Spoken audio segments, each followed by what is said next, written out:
Hello and welcome to Gamepass Gaming's Sunday podcast. I am your host Flap and welcome to the show. Got some great topics tonight. Not so big topics, I guess. Over the last few weeks, we've had some big topics to discuss. We've probably got one big one and lots of smaller ones tonight, but I kind of enjoy those shows because we get to dive down into some of the topics and find out a little bit more about those. And we've got a fantastic panel tonight, as ever, to talk about all of these things. So without any further ado, let's get straight into this and we'll come to Puxley, my wingman. How are you, sir? How's things? What have you been up to? Hello, yes, good evening everyone. Happy Easter to everyone as well, for those who celebrate it and such. I've been very well, thank you very much. I've been jumping onto a few little things this week, mainly Outriders. So I didn't play the demo, so I kind of went in completely blind and was completely blown away, with how good the graphics were. I like the gameplay, like the feel of the movement and stuff. I really enjoyed. Spent some time with that, just kind of as soon as I got to the point when you can change when you pick a class, I kind of made a few different characters just to test them all out before I got in too deep, and I think I've settled on the Trickster. I quite enjoyed that. And outside of that, I've also just started playing Octopath Traveler as well. Again, I'm only about maybe half an hour in on that as well, but really enjoying that as well. So I've got a few things under my belt to play. No, that's really cool. I've not actually delved into that yet. Are you enjoying it? Is it a good game? Highly recommended? Octopath Traveler, I definitely would, yeah. I mean, I played the Switch demo way back in 2017, but never really got around to buying it at the time.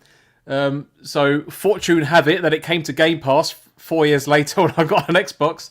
So, yeah, it's very good. I mean, it's not really many turn-based combat type games I enjoy too much, but it's just something about the way that the story is told, how the because it's like your 2D sprite characters, but you're in a 3D world type thing, and the movement feels good, the interactions feel good, the story's unique, the music is absolutely fantastic as well. Like even on the kind of character select screen right at the beginning of the game, like the music there just completely drew me in, and when you load the game up, it's just fantastic. I definitely recommend it, even if you're not a turn-based kind of combat fan.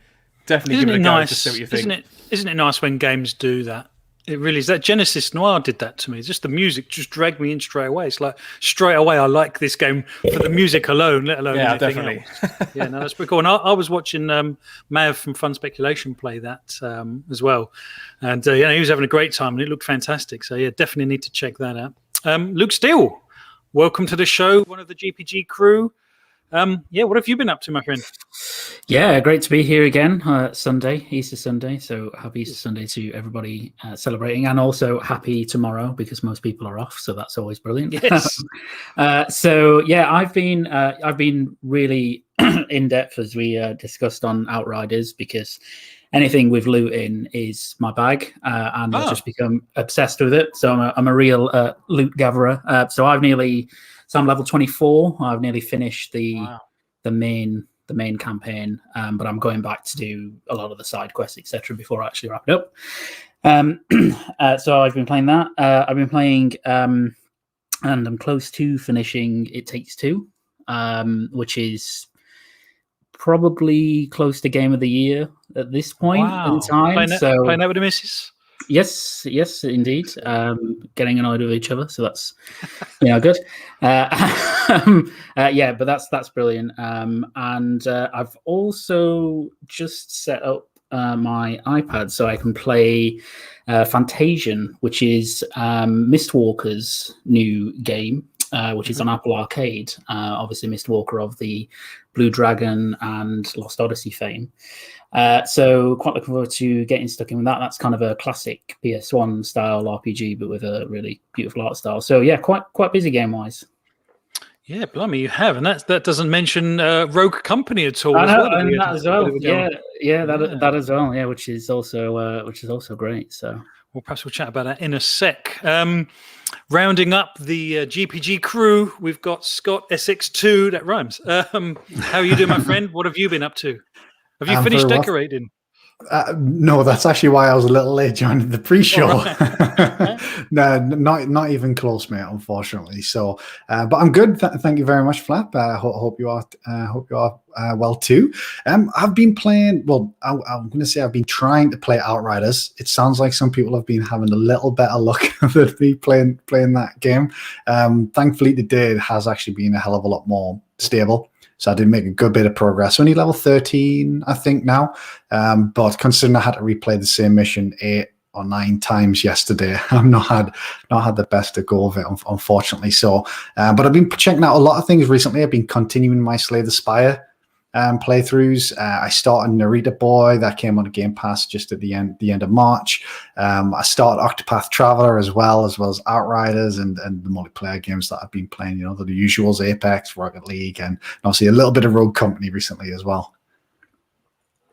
Fantastic. Well, we had a bit of a session on what day was that? Wednesday, playing Rogue Company. Yeah, Wednesday. So well, again, perhaps we'll come back to that in a sec. But guesting on the show today, very, very grateful to have him on the show. Always a pleasure. And he said yes at the shortest of notices. Probably the busiest person in Xbox podcasting at this moment in time. Please welcome Pong Soul. How the devil are you, sir? Well, like you said, I'm busy, but I'm definitely having a fun time. And Flap, I appreciate the invite so much. I don't mind the last minute. As long as I am free, I am always ready to discuss all good things that gaming is bringing us right now. So happy to be back on the show. It's awesome Sunday. Happy Easter to everybody who does celebrate it. But yeah, it's a fantastic day. I have been engrossed in Outriders since it did go live. I did play the demo. I know we're going to talk about it more, but I think I can definitely appreciate what everybody else has already said about it. I am in love with this game. I think sometimes in a lot of ways we forget that games are supposed to be just about having fun, and that's what this game is for me. I love looter shooters as well, and this game is the best of a couple different worlds, which we'll probably get into. I also have been playing Octopath Traveler. I have a tender spot in my heart for JRPGs. They go back a long ways in my gaming history, so I always love them. And I could not believe when we got that game in Game Pass as a surprise.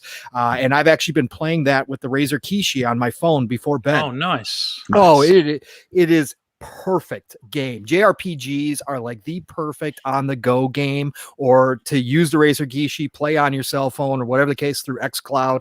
That game is beautiful. As Puxley said, the music just draws you right in. Absolutely incredible. So absolutely loving that. Otherwise, been playing the usual too, NBA and a little bit of COD here and there and that kind of stuff. Cool. But otherwise, great set of topics, great panel, great to be here. And chat, you guys are already on fire, so love to see that. Fantastic. Just out of interest, does the Razer Kishi kind of turn your phone into the sort of Switch form factor?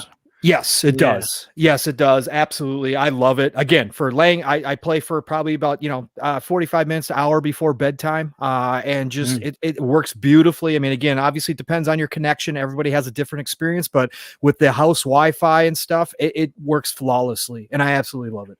Wow. Well, perhaps we'll come on to that with topic 3, actually, because that kind of alludes to xCloud gaming and stuff. But I'm going to mix up the topics a little bit tonight. I'm not going to go with what the first one is. I think we're going to go straight into E3 in 2021. And perhaps we'll come straight to you, Pong, if that's okay. Yeah. Absolutely. E3 obviously announced earlier in the week that it's confirmed that E3 is coming, and there were rumors early on that there may be a paywall, particularly around sort of getting access to the game demos and stuff. But what's your take on E3? Because I don't know about you, before last year, E3 for me was the highlight of the gaming calendar, because it was the sort of the place where everyone kind of came together when Sony was still attending. And I just loved the news dump that we got. Does that still hold that kind of place in your heart, do you think? Now we've been, now that it's been absent for a year, are you looking forward to an E3 in 2021?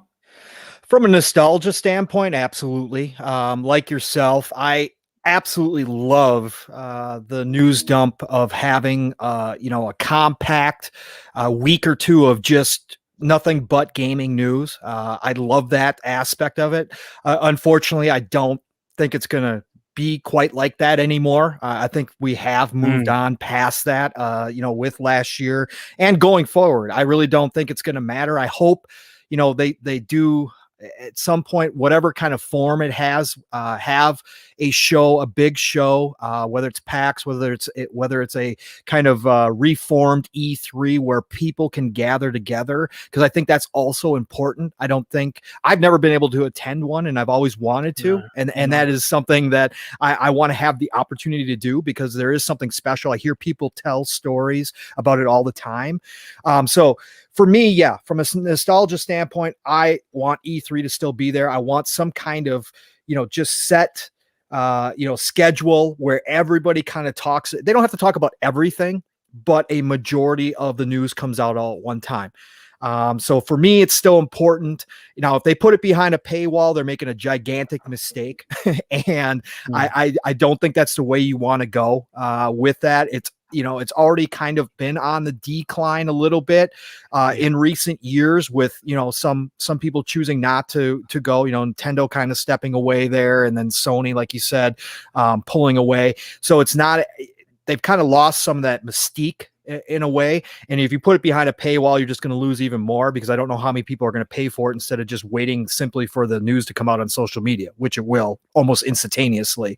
So I think if they want to try to keep it going and try to keep that magic, they're going to have to make it, as open, as accessible as possible for everybody who wants to watch it. So I think that's going to be an important thing. But like I said, I hope we do have something. I have a feeling it's never going to be the same as it used to be back in the day. I just think those days are kind of gone due to, again, social media, due to the pandemic and everything else going on. It kind of just forced these companies to come up with different ways. And some of them already were. Again, Nintendo Directs kind of took over for their E3, even though they were still kind of involved. That became a bigger event for people, and Sony with all of their shows as well. So, and now Microsoft, is doing their thing. So I think that's what we're going to see more of in the future. But something to still be there would be a good thing. Some type of E3 would still be a good thing, especially for smaller dev teams to get that exposure. I think that's still important.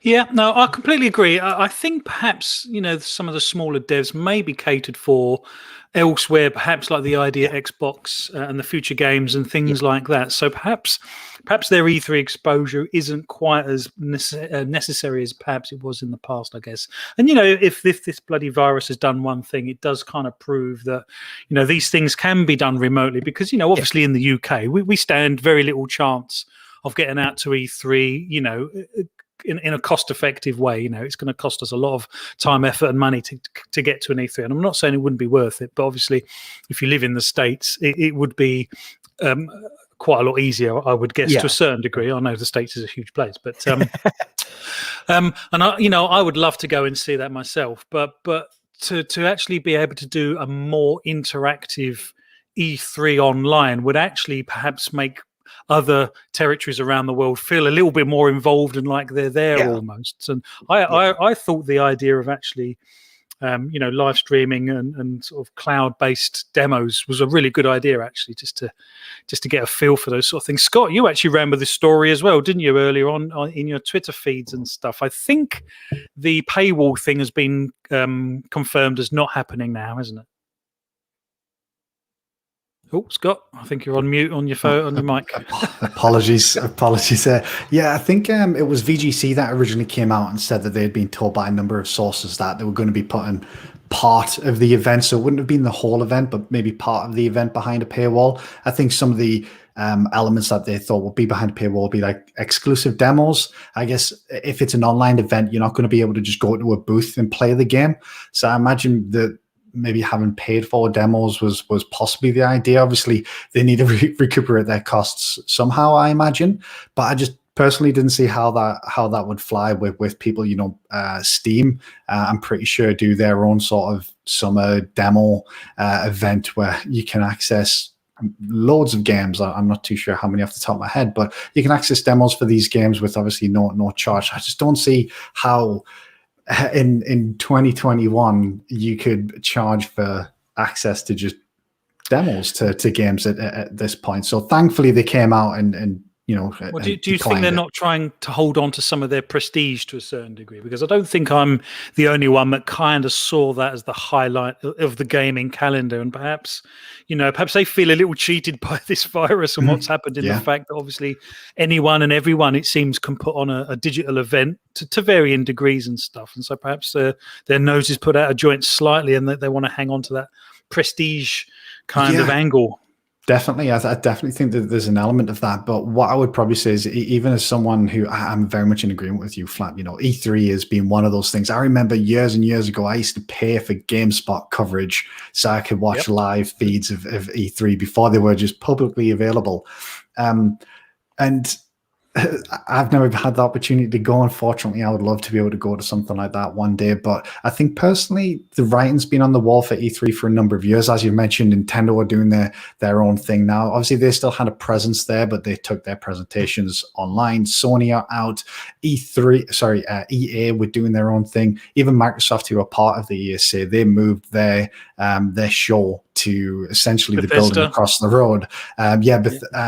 So I think the writing's been on the wall for a little while for E3, and I think all the COVID-19 pandemic has done is accelerated the process. I think a lot of these publishers have seen, look, we were probably paying a hell of a lot of money just to get a little bit of exposure at E3, and we can do it more cost effectively without E3. And I think probably one of the more important elements is, you will have heard stories in the past about developers crunching just to get a bloody demo out for E3 because probably a CGI trailer normally.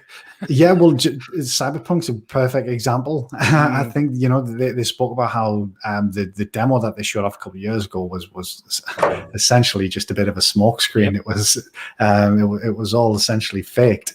But obviously they had to go out and show something. And I think maybe what developers and publishers are maybe thinking is they're doing it on the ESA's terms of what they've realized last year, which although wasn't great for us as fans and people who want to, I guess just take in all this news in such a short period of time, is it's better to do it on their own terms when they're ready. They don't have to rush a demo out. They don't have to rush gameplay out. They don't have to get something ready specifically for the show. They can do it in July. They can do it in September. They can do it in November if they want. And I think maybe publishers are just thinking that that's just going to be a better way for them. You look at the success that Nintendo and Sony are having with their State of Plays and Nintendo Directs as well. The viewership figures on those events are huge. So I think, unfortunately, it was just the beginning of the end for E3. As much as it pains me to say that, because like I say, I love the event and I would love for it to continue, but I just don't see how it does.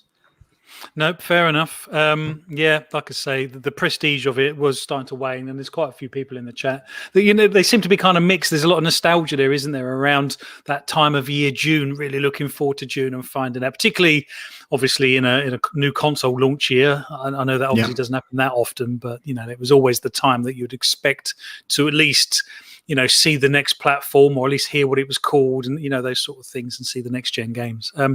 Luke, what's your take on E3? Was it an event that you always looked forward to? Is it, can it hang on to the prestige? Well, I don't know if it's been announced who's going to be there, but will Sony and Nintendo go back to E3 if it's going to be an online only affair, do you think?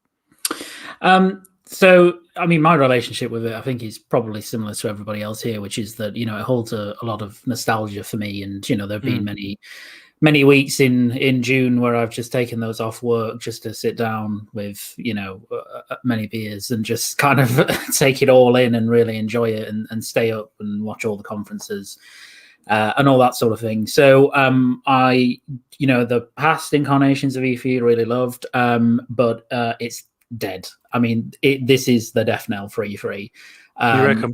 Yeah, I mean, there is no way that the big publishers are going to be there this year, at least in the presence that they've typically been in the past. I think, as people have said, the minute Sony dropped out from E3 was basically the beginning of the end, because because as soon as you have one of the premier platform holders just saying, you know what, we're just going to do our own thing, it spurs others on. And you've only seen the successes, I think, as people have said, of State of Plays and Nintendo Directs, and Square Enix are doing their own thing, and everybody's starting to do their own thing now. And in an age of COVID and an age of being able to get to people extremely quickly and not through some kind of centralized conference system, there's just no real need for it anymore. And that's a shame, in terms of the spectacle of E3, because some of the, best gaming memories that I've had are announcements at E3, just the ones that kind of, drive the crowds wild to there, so to speak, in the audience and stuff like that. And all of that's really great, but there's just not a place for it anymore. And when you can reach people like you can now, there's just no point, I think, spending all that amount of money. I don't know who it was. I think it was someone at Sony who talked about this a while back, but they were saying that, the costs are astronomical. They're like millions of pounds to set up at E3 in the traditional sense. Obviously, it'd probably be a lot less now. That last one they did with the Last of Us, God, that was really expensive, wasn't it? All of the press had to keep moving halls and stuff, didn't they? Yeah, they did. It was like fantastic. Different rooms, wasn't it? Yeah, different rooms, and you went in. So and they were all, all of that's really cool. And I think, I'm sure everybody will miss that, and will miss. I think for me, it's not necessarily the spectacle that I'll miss, although I will miss that. It's the kind of coalescence of everything around that period, because invariably now what you're going to have is you won't have an E3 season anymore. You're going to have kind of the summer season where, different publishers and platform holders are doing different events, but they're not going to do it around the same time because they just want their own limelight, right? They just want to do it in their own time. So it'll probably extend that window from June to July to even August, where you've got different things happening. And that's annoying because it's not as though you can kind of look forward to it in the same way. But I really think the ESA are just desperately trying to make E3 relevant again, but it's just not. And so you don't think it's going to rise from the ashes then? No, absolutely not. I would be surprised if it's around in the next 5 years, is what I'm saying. I fully expect it to just go or become something completely different. So before we move on to PUX then, is the natural successor to E3 already here then, or are we yet to still experience that, do you think? No, I think the natural successor is here, which is just platform holders and publishers doing what they like. Doing digital events.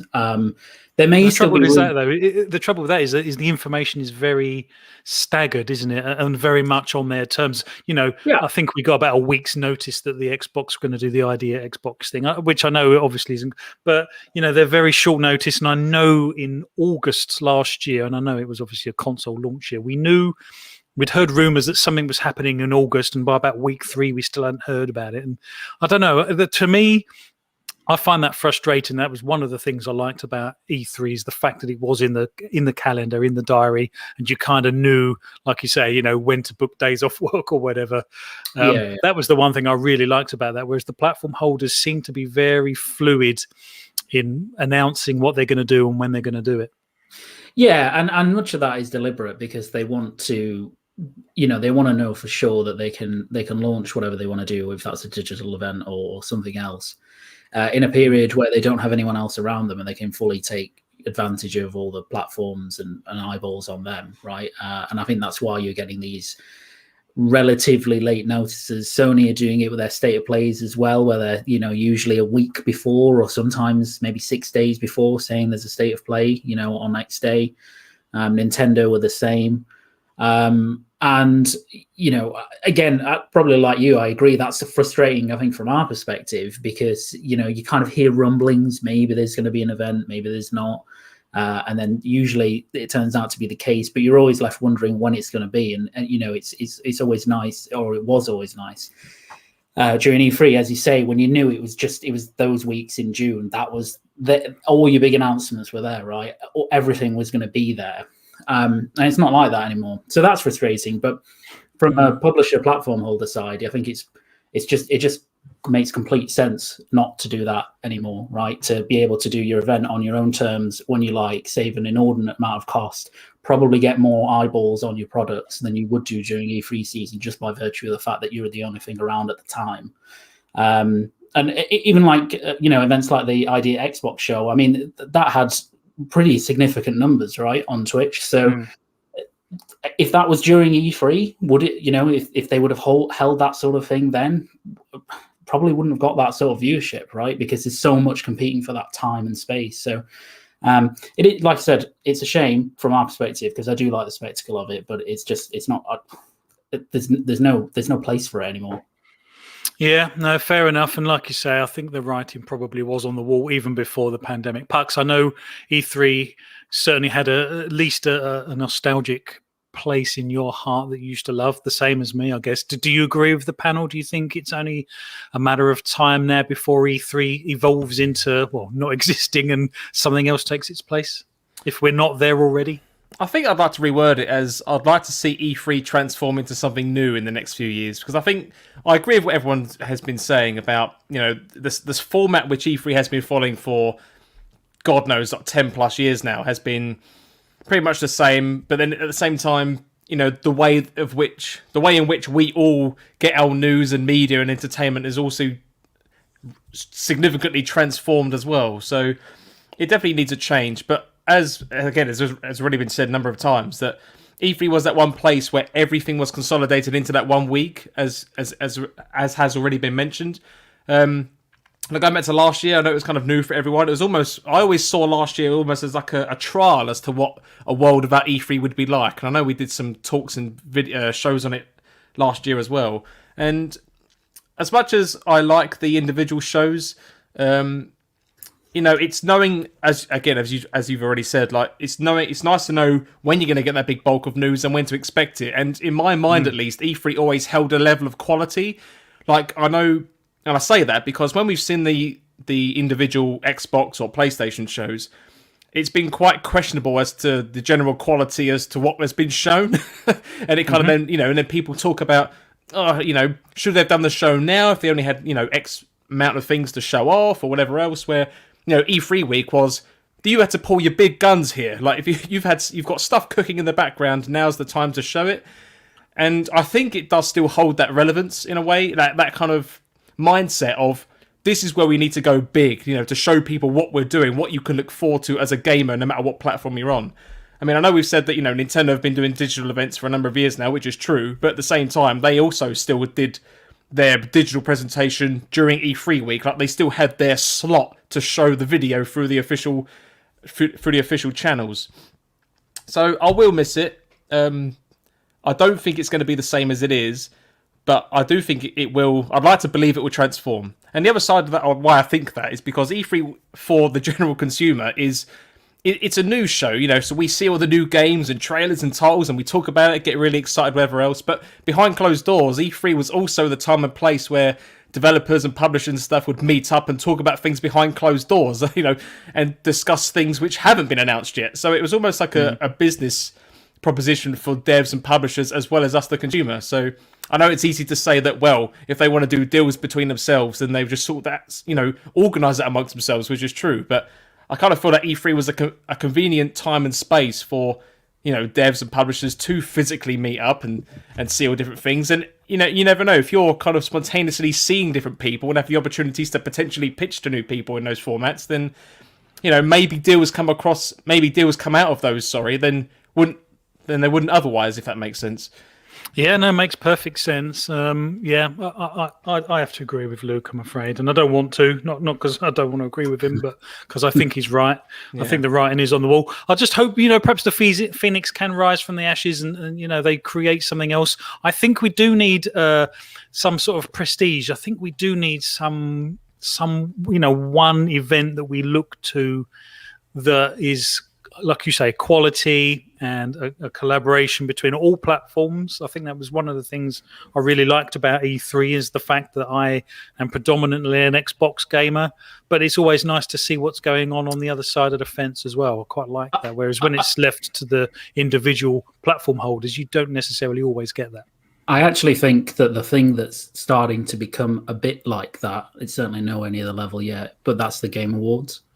So the Game Awards appears to be building its way to be some kind of, celebration prestige event away from ignore the awards right for a second, but in terms of announcements, or the announcements there become progressively bigger over the years. So but isn't that the problem? Isn't that the problem, man? And you kind of highlighted it perfectly well. It's like, ignore the awards for a moment. It's almost like it's an E3 with some awards bolted onto the side rather than the other way around. I mean, that's one of the fundamental issues with the show, right? That it is that sort of thing. And maybe they actually, and I think we've discussed this before, but maybe they actually need to do like 2 shows. Like a 2-night Game Awards, where you have one night which is no announcements, specifically the awards, and then the other night is more of a celebration of gaming, a la announcements and that sort of thing. So maybe something like that. Whether it will ever be, I mean, I don't think it will ever be as big as the E3s of the past, but I think that's the kind of event that's looking to fill that hole in terms of everybody coming together, big announcements, big games being shown, etc. Yeah, and that's sorry, go on, Pong. Oh no, I was just going to say, I think that's a valid point as far as the award shows go. As much as I don't enjoy award shows and I just watch them strictly for the new, the new trailers and stuff and the news. But I think at the same time, as we see video gaming take over as one of the absolute pillars of entertainment, right alongside movies and TVs, and in some ways, even surpassing those mediums. I think that it makes sense that an award show that involves video games like that, whether it's that one, whether it's somebody else creates a new one, whether it's expanded upon, like you said, maybe breaking it up into a couple different shows. I think it just makes sense, because now you have, especially after everything that's gone on over the past year and how much this industry is growing right now, you have more people across the entire world that are actually interested in this stuff. It's no longer just casual people who every once in a while pick up their cell phone and play Candy Crush, right? We've got we've got people now exploring all new genres and in getting into actually, to big time gaming. And I think that just makes sense that those award shows would become as popular. We've seen a decline in the movies and TV. What's to say that the video game industry as a whole does not rise up, or is rising up right now as we speak, to take that place? Because I think more people are finding out just how much value they get out of gaming, even more so than a movie or TV show. Yes, they have their places and people are going to love them forever. But the point being is that when people pick up games, we're talking about endless fun. We're talking about endless hours. We're not talking about something that just stops when they no longer create that new TV series. When the series ends, games continue on and you can continue to play. So who's to say that we don't see that step up? And all of a sudden, video game awards are extremely popular, and that becomes the new meeting place. That becomes the new, it already kind of has, but let's say that becomes even bigger place where you drop the big news. Xbox dropped their Series X information. I mean, that's something that would never have happened in the past. Yeah, that was huge, wasn't it? Yeah, it was. So I think that we can definitely see that happen. Yeah, no, absolutely. And like you say, perhaps these game awards may become a similar sort of scale to the Oscars at some point in the future. Right. I mean, the games industry has been outperforming Hollywood in terms of financials for a few years now. So, if we're talking money, then games generate more cash than Hollywood, and that's been the case for a few years, I believe. Scott, you was going to say something. Yeah, I think, to be fair, Pong pretty much covered a lot of what I was thinking. I just wanted to touch on a point that great minds think alike, Scott. Great minds think alike, buddy. Which is just around the Game Awards and the potential of that being sort of the new E3. I mean, if you look at the success that Jeff Keighley's had with the Game Awards over the past couple of years, it's sort of grown massively year on year. I think last year it was close to like 100 million views or something. I think they mentioned it was a little less than that, but I think that had doubled from the previous year. Yeah. But the reason that I believe that viewership numbers is going up was because in its infancy, I don't think there was much expectation. But when you reveal things like the Series X and Perfect Dark and games like that, those events, there's an expectation which gets people excited for those types of events. And I think that's exactly why you would never see an event where it was 2 different shows, one for the awards and one for reveals, because unfortunately no one would show up for the awards because, a lot of people, unfortunately, and I put myself in that same bucket, I couldn't care less who wins what award at the Game Awards. I watched that stream because I was curious to see what developers and publishers were bringing to the show. I think it was fairly obvious in a lot of cases who was going to be the winner. Was it going to be Last of Us? Yes.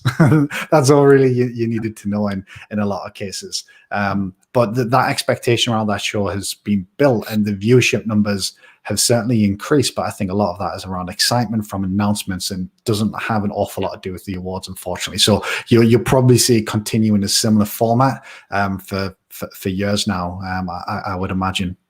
It's quite strange, isn't it? Because, like you say, I'm the same with the awards. I can literally catch up with the awards on one web page in about 3 minutes to see who's won what. But you're not going to want to give up those being there at the moment the Series X was announced. Do you know what I mean? Or the time Project Dark was announced. It's just. Well, I think Microsoft has set a precedence in the industry, but also from themselves. For themselves, because. There's now this expectation going forwards from Microsoft, and perhaps Sony themselves are thinking, right, well, perhaps this is the show now that we drop the bombs, and if Microsoft are going to drop another bomb, perhaps we need to counter that with our own bomb, as it were. Yeah, I think if you talk about the awards still, again, I think all you've got to do is look at how the Game Awards themselves view the awards. They shove a whole load of them in the pre-show. They rattle off 4 or 5 at a time during announcement trailers and things like that. So I think it's obvious to them as well that the actual awards are obviously aren't what people are there for. But I think with it being sort of at the end of the year, and with it being, I guess, not at the scale of E3, with it just being one show, I think what that maybe gives publishers the opportunity is they just have to take maybe one thing. You don't have to put together a 1.5 to 2 hour show yourself where you're showing everything from your lineup for the next couple of years like you would in E3. You can maybe just take one game, one announcement that you're willing to show, like Perfect Dark, for example, and then that's it. You don't have to take anything else. You can save everything for the rest of the year, whenever you're ready to show to share that particular project or game. Oh, absolutely. Well, chat, you've been fantastic. Thank you so much for everyone being here. My God, I will just quickly whiz through. If I don't mention your name, I do apologize. It's probably because you're a bit further up the list. But Dragon Wolf, Bullman Gamer, So Shady. We've got Mav, Psychonauts 8. Thank you very much. Back from the Dead. Jonathan Lopez, Dreadpool. Guys, it's so great to see you all in the chat. Thank you so much for being here. Warlocky71. Just scrolling up. Pux, we have neglected your chat duties because I know there's a raft of things that people have said. So let's skim through them if we can. Yes, I'll try to be as quick as I can. So, starting from the top then, Baldman Gamer, says, I don't feel that Xbox will do E3 anymore. I really think online events for new game reveals is the way forward. Okay. Jack Chaos says, E3 reminds me of back in the day when college football bowl games were all January 1st. Love being part of it, but it didn't make the football games any better. Tuka Ngula says, the E3 organisers really need to move with the times. We live in a new world, and the bulk of us have become accustomed to the online experience. Paywalls would only frustrate and put off viewers. Psychonauts 8 says E3 was losing companies participating in the event. Warlocky71 says E3's been over for a while, to be honest. Fun Speculation says, I miss E3 from the 360, PS3 and Wii era. It was so much fun to watch, definitely. Scott asked the question in the chat, what's everyone's favourite E3 memory? And Warlocky71 said that backwards compatibility being announced was one of them. Ballman Gamer here says, personally was PlayStation showing how to share games. Lol. That was quite a fun experience in the PS4 times. Who was the guy? I remember back in the 360 day, the 360 review, I think the girl walked on a stage and it was in like a shoulder bag that she had on. But who was the Xbox guy? I think he was a bald guy. He used to wear like a suit jacket with a J. Allard. Allard, yeah. JLR, that's it. Yeah. The transformation of J. Allard was a thing of absolute beauty. If you haven't seen J. Allard, what he looked like before they pimped him out, essentially, no disrespect, but he was sort of a middle-aged, slightly overweight, balding man, and then all of a sudden he lost a whole load of weight. Obviously, credit to him for doing that. But yeah, then they give him an earring and a hoodie, and all of a sudden he was cool. It was bizarre. It's like a hoodie with a suit jacket. It's like that's never been done since. Yeah, I can't remember where he's at these days. I know he sort of left, and I think he came back to the game industry not too long ago, maybe for some smaller company. He was around for a little while, wasn't he? Yeah, but JL, you know what it is? He was a good guy. I enjoyed sort of listening to him talk, or at least my memories of him. I was obviously a lot younger at the time. I enjoyed listening to him talk, but yeah, the transformation of him, whoever did the wardrobe on that needs to get some credit, because it's like two different people. Who's the guy that came in afterwards that went to EA? He was an English guy. The guy who revealed the GTA 5 tattoo. Peter Moore. Peter Moore. That's it. He was after. Yeah. Wow. And then Don Matrick, we know how that ended. Sorry, Pucks. We speak that cursed name. Yeah, sorry. I've got two more here to read out. One from Bullman Gamer again, who says, "I did prefer all game news and reveals in that 1 week. Last year's show seemed to go on forever with everyone doing their own thing." And finally, So Shady here says, "Just hoping for a bunch of reveals at one show. I didn't like how it was all spread out over different small shows on different websites last year."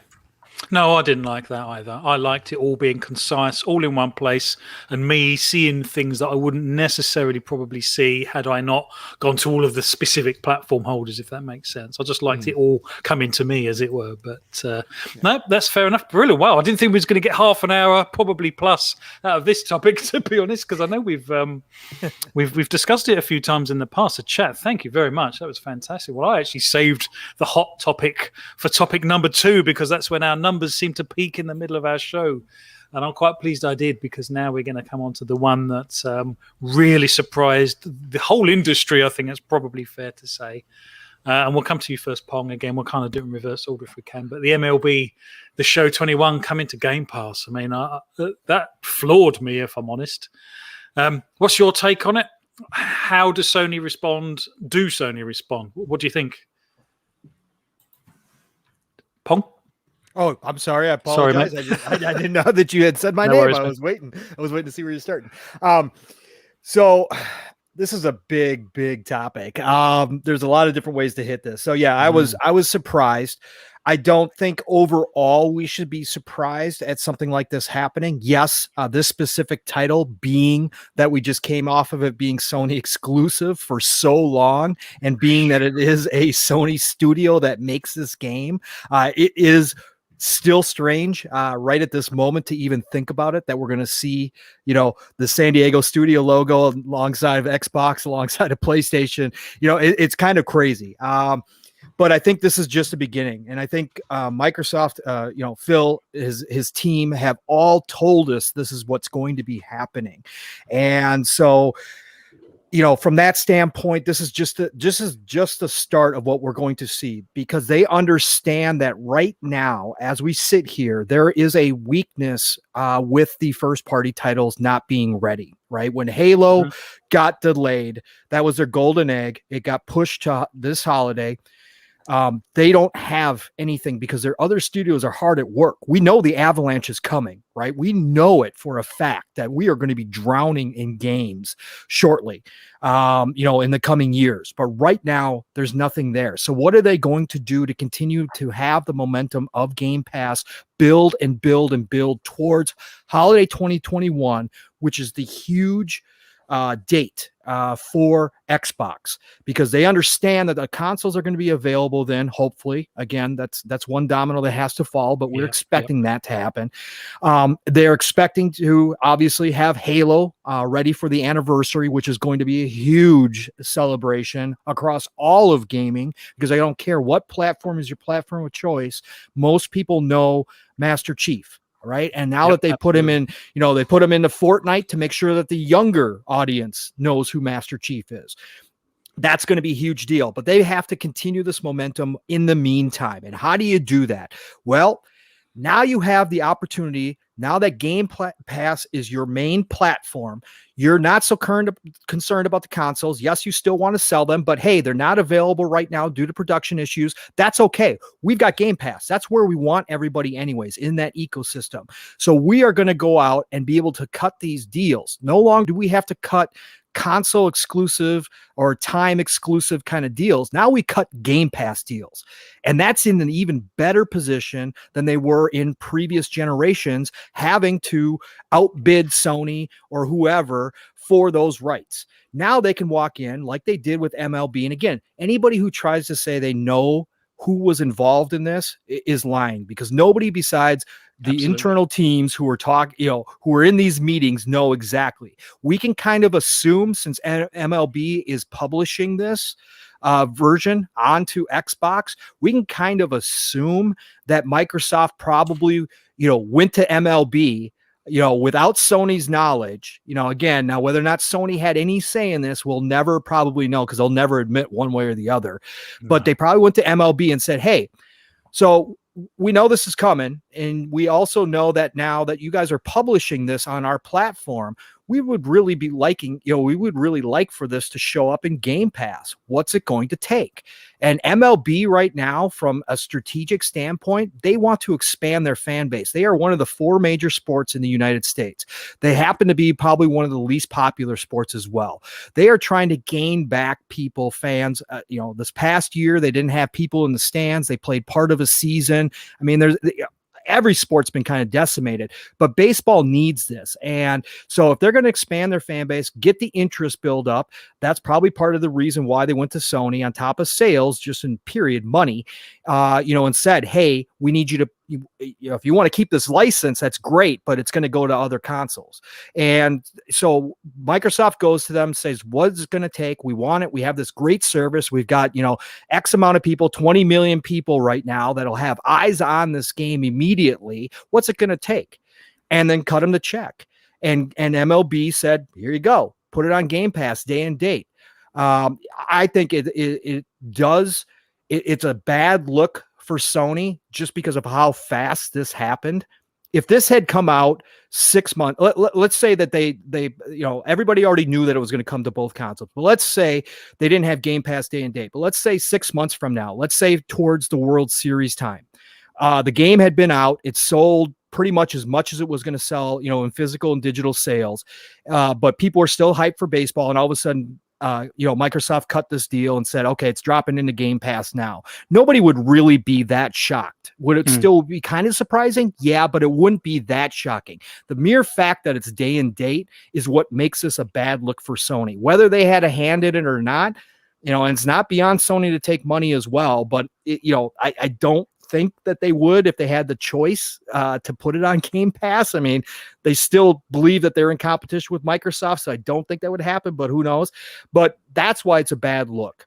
As far as responding, Sony has to make a decision, and they have delayed making a decision for as long as they possibly could about where they're going to take their ecosystem and their marketing and all of that stuff, and where they're going to go with it in the future.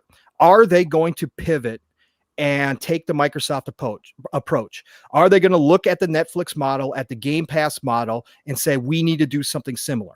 Or are they going to go the traditional route that they have been going and try to just build off of that a little bit, whether it's just expanding PS Plus a little bit and making a few more offerings here and there?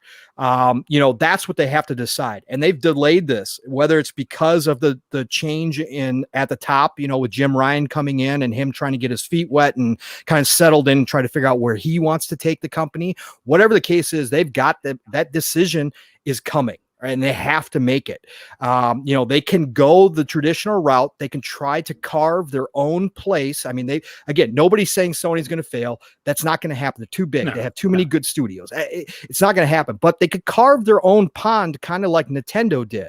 Now, they would have to make some changes in order to make that work, because Nintendo makes it work because they don't lose money on anything. They don't lose money on their hardware. They make money on their hardware, and they make money on every piece of software because they don't put anything on sale.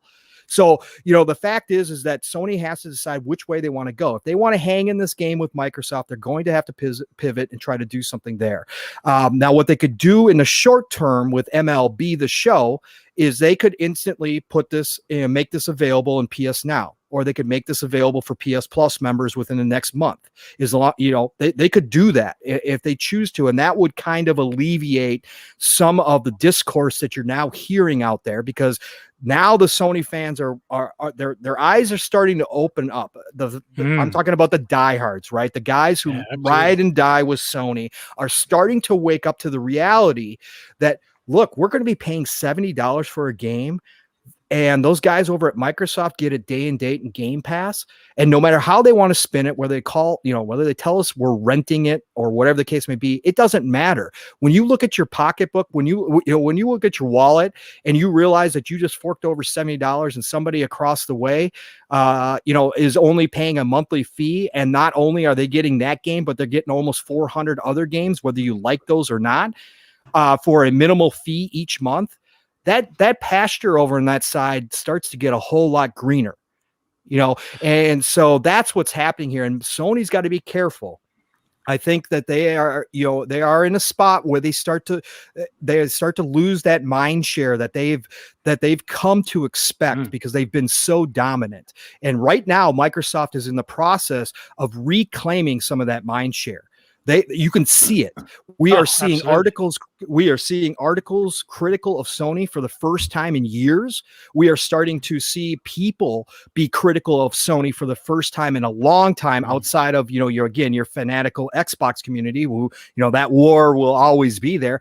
But you're starting to see, just regular people start to talk about this and go, wow, what is Microsoft doing over there? This is really, this is really cool, man. I want to go check this out. That's exactly what they're doing, and that's what they're building throughout this year. And we're going to see more and more deals. If you listen to people in the know, we have been told that this is just the beginning, and they are going to get this hype train rolling into holiday 2021, so that it's at full speed when Halo hits, when the possibility that we have Starfield hit this year, and the possibility of Forza Horizon 5, they are going to be at full speed ahead. We've already seen with the indies, ID at Xbox, we're going to have 20 plus indie games announced already coming day and date in Game Pass. Now we're going to start hearing about those bigger third-party deals, second-party deals, where these big AAA games, Outriders, MLB The Show, who knows what's next? Right? Are we going to get a Battlefield 6? We're going to see some big time games drop into Game Pass day and date, and that changes the entire landscape. But this is their plan. They're executing it well right now. They are firing on all cylinders. Yes, there's been trips here and there, but for the first time in a long time, Xbox, Microsoft, they are starting to dominate the conversation, and that's exactly what they wanted. And this right here, MLB The Show, man, that was a ring of the bell. They are ready. The round one is in session, and they're coming out swinging, and that's where this is. And pun intended, though, Xbox, and we've said this for a long time, they are smashing it out of the park. Luke, we'll come to you next if that's okay. But no, you know what, Pong, there's so many points in there I'd like to pick apart, because you raised so many good points. But one of them is the cost of this. Now let's just flash this up on the screen quickly. If you can see it down in 18th place, MLB The Show 20. This was the top 20 grossing games last year across all platforms by looks of things. So, Luke, do you think, MLB The Show 21 was particularly expensive, or was it not particularly expensive? And another point that comes to point with this, particularly sports games in Game Pass, is they have a very short lifespan. Sports games in general, obviously, they tend to come out year on year, but also they tank in price. They're out for a few months and all of a sudden they're a hell of a lot cheaper. So to have these sort of sports games in Game Pass is a massive win for Xbox. Do you think these sort of games are going to be expensive to get on Game Pass day and date? I would I would think so, yeah, and I think so with MLB because I know, and I've seen this before, that MLB historically have quite overvalued their license for video games. So apparently, it's quite expensive to even make an MLB branded game. So I can only imagine that they have, that Microsoft have exchanged a significant amount of money, probably more than something like Outriders, being honest. You reckon? Yeah, probably, given the license point, probably, to get it on Game Pass. And it's a really, really great move for Microsoft.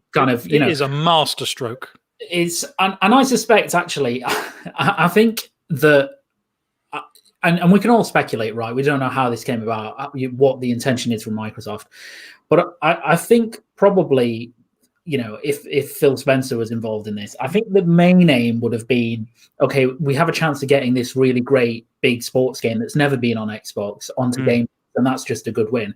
I'm sure Phil, in the back of his mind, has had a wry smile, knowing that this would look bad for Sony, right? I'm sure he's not pissing around anymore, is he? No, absolutely. I mean, he's not a stupid guy, clearly, and he knows that this, optically at least looks pretty bad for them. So I think it's a really clever, really good move for Microsoft. It's a really great move that benefits all of us. I mean, certainly I'll play it now that it's in Game Pass, but I think in the UK in particular, Major League Baseball is amongst the bottom of people's priorities in terms of sports. It's very, very, very low indeed. But in the States, it's a much bigger deal. And I guess this chart kind of demonstrates that as well, doesn't it? Yeah, exactly. So I think that's it's a great move. I think the Sony element of it is really difficult. I mean, I think again we can only speculate. I'm pretty confident that Sony wouldn't have had a say in this particular deal, and MLB, given that they are publishing it, probably just saw a big pile of cash from Microsoft and went, "Yep, that's absolutely fine."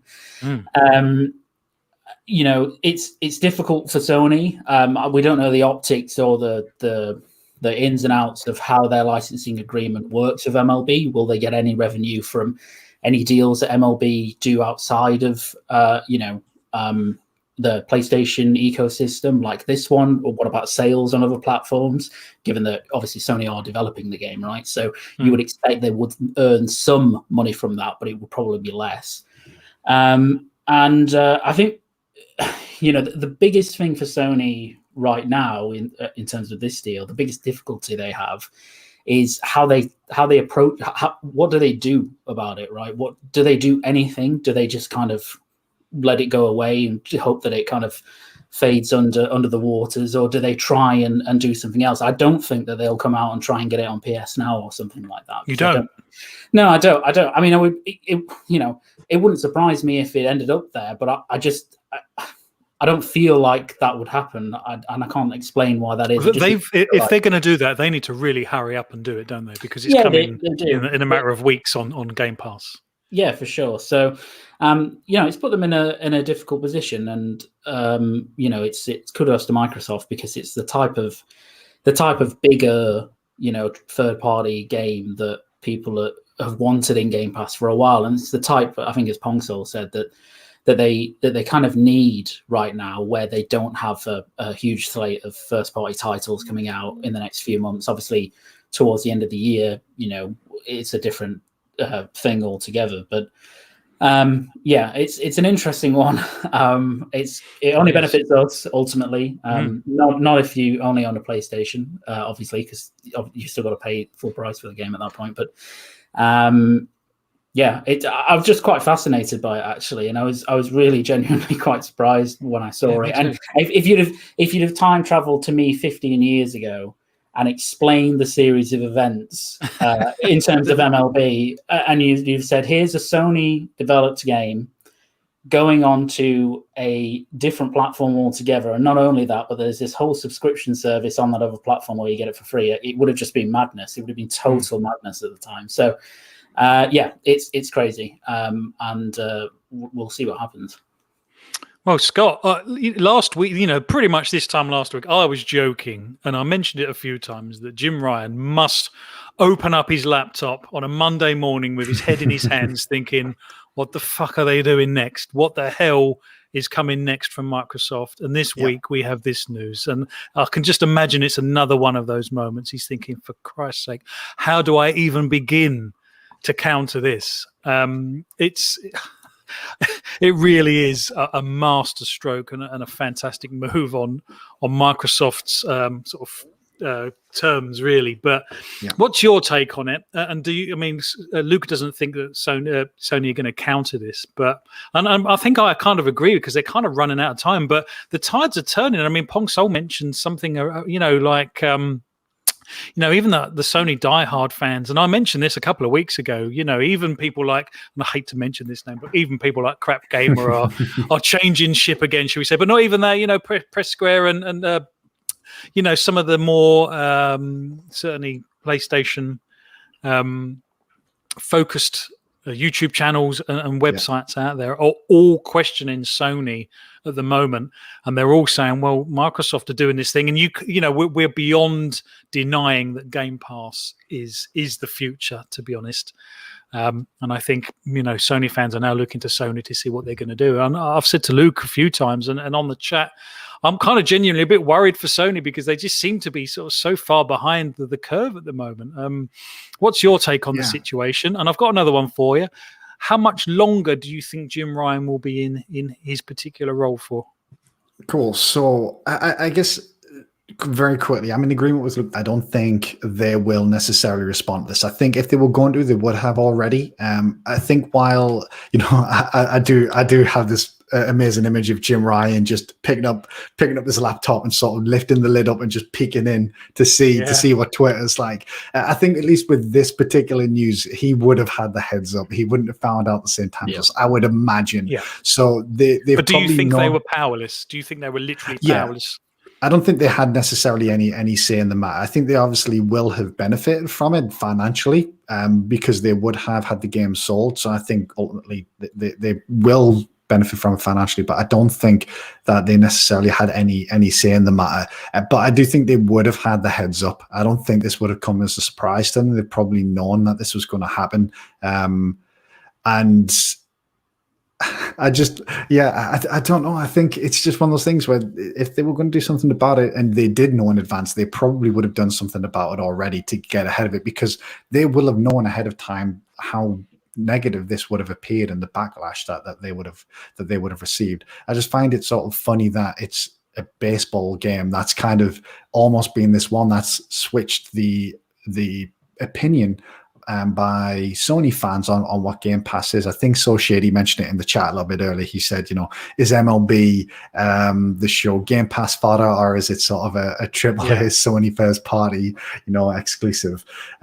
It's funny, out of all the games that are in there, it's a bloody baseball game that's done it. But yeah, I don't think Sony will necessarily do anything. I don't think they'll respond. I think they'll just continue to sell that game, and I imagine Sony will probably have more players on PlayStation, because obviously it's a franchise that's historically existed on PlayStation and not anywhere else.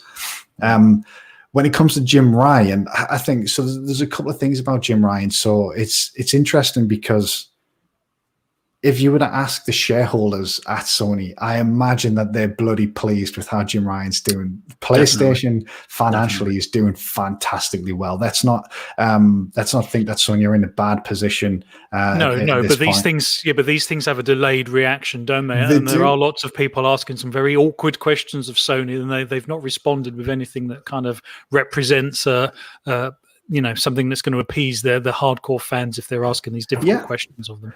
Yeah, I guess so. But I would maybe count that flap and say, were these people questioning Jim Ryan when Final Fantasy 16 was announced as exclusive to PlayStation just last year? I mean, he's obviously the thing is, Sony don't have a counter to Game Pass at the moment. He's been on record saying that he doesn't feel it's sustainable for the type of games that they make. I think Game Pass is going to get to the point in the not too distant future where it's too hard to ignore, where Sony are going to have to come out. Are we not similar. there already? Surely. Maybe we are. Maybe we are. Yeah. They'll be crunching the numbers. They'll have some very intelligent and highly paid people that are helping them make that decision, I'm sure. And I don't think we're too far away from that. But I think, Sony fans, well, I guess just game fans in general, they're very fickle, and I think they have short memories in a lot of cases. Like say, this is the same Jim Ryan that's got Final Fantasy 16 exclusive. A lot of people are looking forward to things like Deathloop, Ghostwire Tokyo, Kenna, games like that. Yeah, those sorts of games that people are very excited for that are going to be exclusive to the PlayStation platform, and part of that is they're under Jim Ryan. Kenna's on PC. It is, yeah. So's Forspoken as well. To be fair, I think when we talk about exclusivity, it's a difficult conversation, really. If I say exclusivity, I kind of generally mean console exclusivity, because that's basically what it means these days, doesn't it? Because every game is generally Deathloop's a timed exclusive, isn't it? Because it is a Bethesda Arcane title. Absolutely, but still, it's it's exclusive content that's coming to PlayStation, whether timed or otherwise. He's making deals that brings exclusive content to the PlayStation platform, and a lot of these people seem to be annoyed at one game, seemingly MLB, and it's obviously it's only because it's developed first party, but Sony wouldn't have that license if they weren't in a position to, or if they declined to publish it on other platforms. So I don't think Jim Ryan's position's in any trouble at the moment. I think as long as he continues making Sony a hell of a lot of money, which the PlayStation brand is doing at the moment, I think he's all right. He's not sort of the same public facing figure in the same way that Phil Spencer is. No. He maybe does the odd interview. He had a weird interview with GQ not too long ago, but other than that, you don't see him on Giant Bomb's sofa at E3. He's not that kind of businessman, and I think his position is safe. But I do think Game Pass is going to get to the point very soon, within the next 12 months, where it's too hard to ignore. I think Pong touched on it really well, and we spoke about it last week, actually, Fab. We said after Outriders was announced, we said, right, what's coming next? This has been announced within a week. Special Ed over on the Xbox Era podcast just this weekend mentioned that he believes that a AAA first-person shooter from a third-party developer is coming, not exclusive, but coming to Game Pass day one. People have been speculating, is that Battlefield? Is that Back 4 Blood? And again, as Pong Soul mentioned, if you combine something like that with Starfield, with Forza Horizon 5, with Halo, Game Pass is just going to explode at that point. And I think that is the tipping point. That's the point where it becomes too hard to ignore, because or at least what Microsoft will be hoping is at that point they'll see subscriptions go through the roof, essentially. But to be fair, I guess that's why I'm asking the question of Jim Ryan, because unfortunately he's on record stating that a lot of these things aren't for them, and he's made lots of bold claims that it seems like he may have to go back on. So do you not think that might sort of damage a vote of no confidence in perhaps his vision of the future?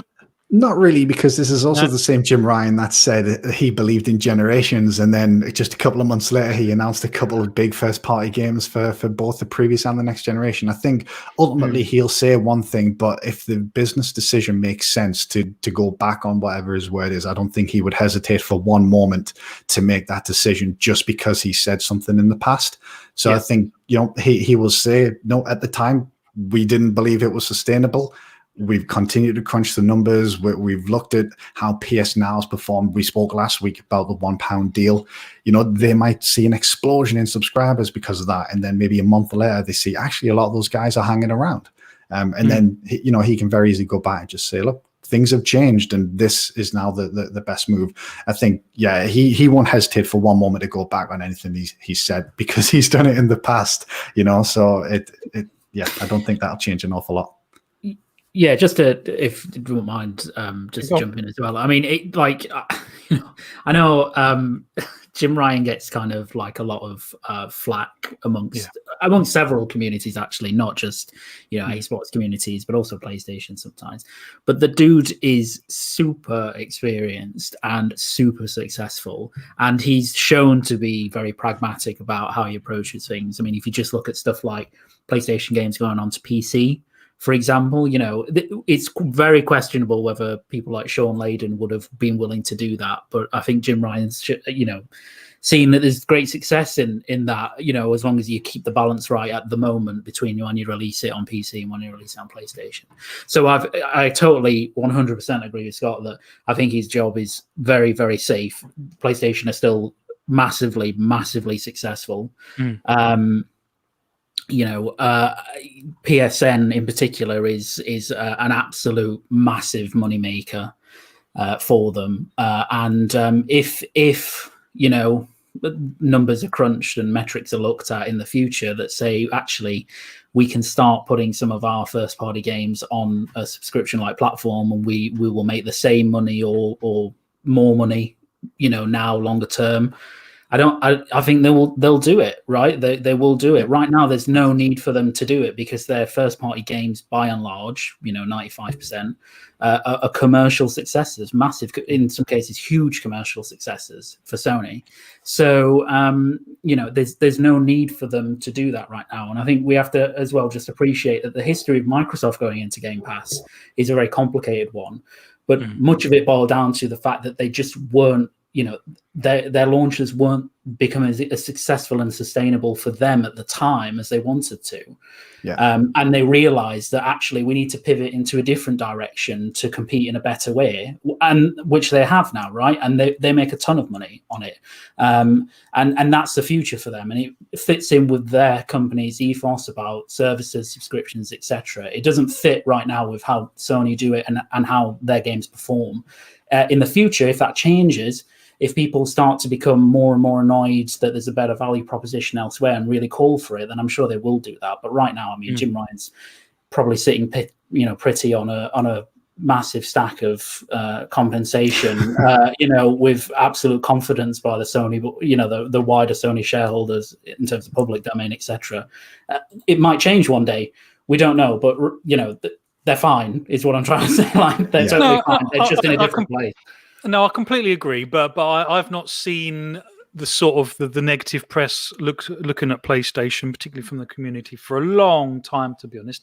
And you're absolutely right. Yeah, perhaps this is a very slow process, and by the time any real damage would have done, things have changed, and PlayStation have come out and done something amazing, and all is forgiven, and we're back to kind of where we were, I guess, to a certain degree. But, I think people, you maybe also got to look at Nintendo as well.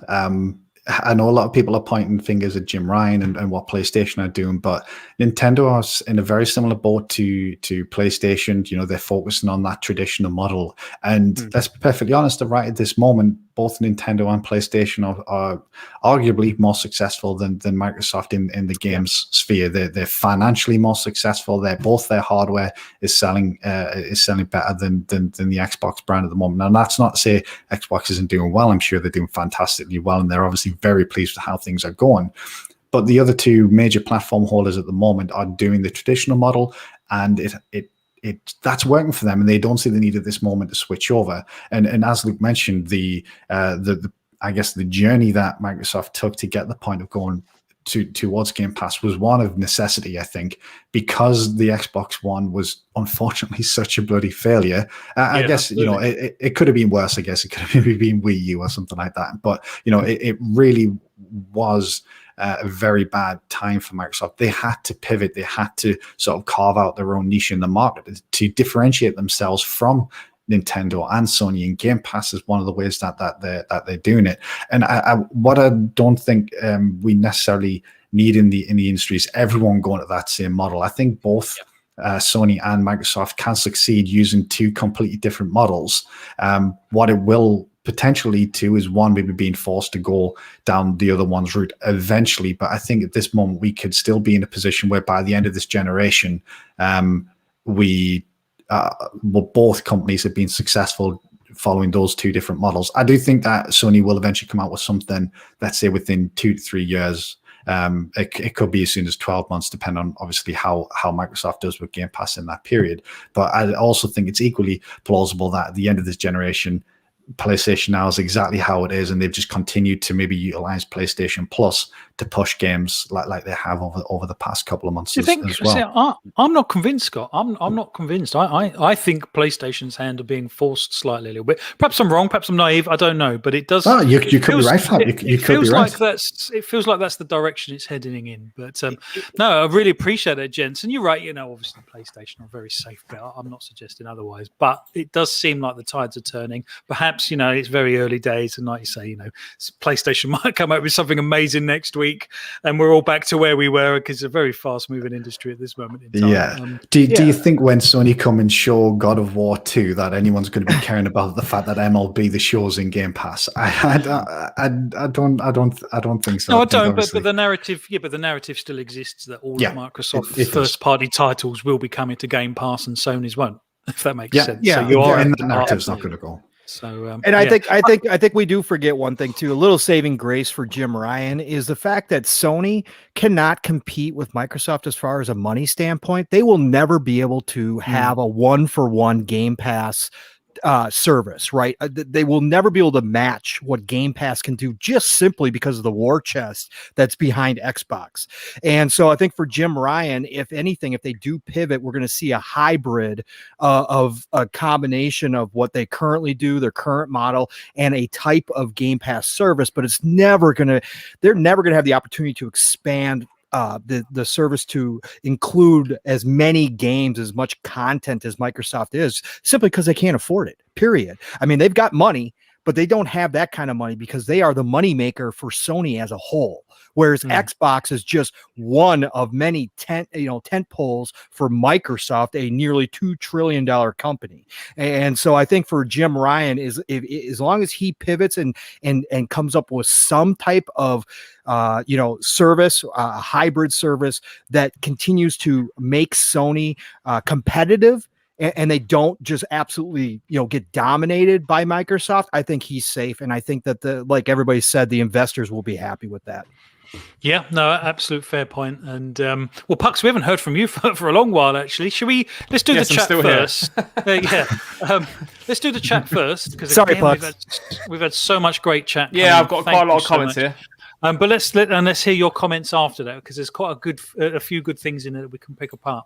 Sure. I'll start from the top again. Some of these are from the very beginning of this topic, so I'll try and bring the context in a bit. So Shady at the top here says, the show day one in Game Pass is an undeniable power move by Xbox and Phil. The community, quote unquote, is in turmoil over the announcement. Ashunegi says, imagine Back 4 Blood on Game Pass day one. Yes, that would be awesome. That's potentially the case, yeah. Tuka Ngula here says, Sony absolutely need to respond. Not many people might not necessarily be into baseball, but Sony first party exclusive currently going at $70 after tax versus day one free in Game Pass. That's not a good look. One here from Ballman Gamer who says, it's not my kind of game to be honest, but should I decide to try it, then it won't cost me a bean. I'm the same. I want to give it a go. It's not really my bag, but I'll certainly give it a go. So Shady again, who says, I enjoy believing that Jim Ryan found out about the Game Pass deal with the show on Twitter like everyone else did. Makes me laugh. Ballman Gamer again, who says, but that's Sony's doing by not answering to Game Pass with their own service. Jim Ryan did say in an interview that they would be doing their own thing to answer to Game Pass, but still nothing. So Shady says, is the show a $70 premium PlayStation first-party game still, or is it Game Pass fodder? I'm confused. Ballman Gamer here. Maybe in a summer event they will do something, but he did make it clear it was not cost-effective putting all first-party games in a subscription-based model, which I know has been discussed by our panel as well.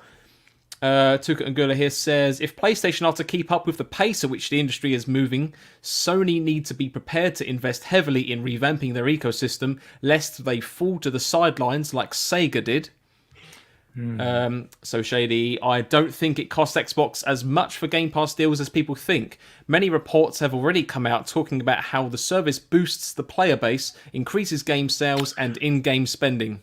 Well, I would also say that particularly sports games, particularly modern sports games, there is a hell of a lot of microtransactions going on in there as well. So it's not so much perhaps about selling the base game straight up. It's all of the microtransactions afterwards. And of course, if you've got a huge user base like Gamepass people are essentially sort of picking it up and using it for free in inverted commas, then yeah, they might be more inclined to spend it on the microtransactions. Yeah, exactly. Where was I? Yeah, Tuka and Good again says, I'm of the opinion that Sony are so confident and stuck in their ways that I don't see them necessarily opting to follow Microsoft's blueprint. Bullman Gamer again says, Microsoft has a lot deeper pockets to take the hit until there is enough content in Game Pass to raise the price of the subscription. I don't think Sony can afford to do the same if they couldn't make profit. One here from Elite X who says, the reason why Sony will never make Game Pass alternative because Microsoft has money to pay the devs for their games to be exclusive on Game Pass, which is the opposite for Sony, and Game Pass is amazing. The Indie Gamer here says, PlayStation don't want to copy the competition. They want to take their own path. Each of the three companies are taking their own route. Very true. And last one I have here for the moment is from Warlocky71, who says, Xbox has changed the game. PlayStation aren't ready for this. It will take them quite a while to be able to compete in the same space. Any new game on PlayStation will be compared to Game Pass offerings. I think he's right. I agree with that. But let's come back to Indy's one. All three people doing taking their own sort of paths. I mean, what's your take on this sort of announcement, Pux? I mean, let me just start off by saying a lot has been discussed in the 45 minutes so far. I'm trying to remember it all, if I'm perfectly honest. But I think I appreciate what's been said. I can't remember who said it, sorry, but I know it was mentioned about how you could look at one side of the coin and be like, oh my god, this was a PlayStation exclusive for the last 15 or so years, and now it's coming on Xbox. That makes PlayStation look bad.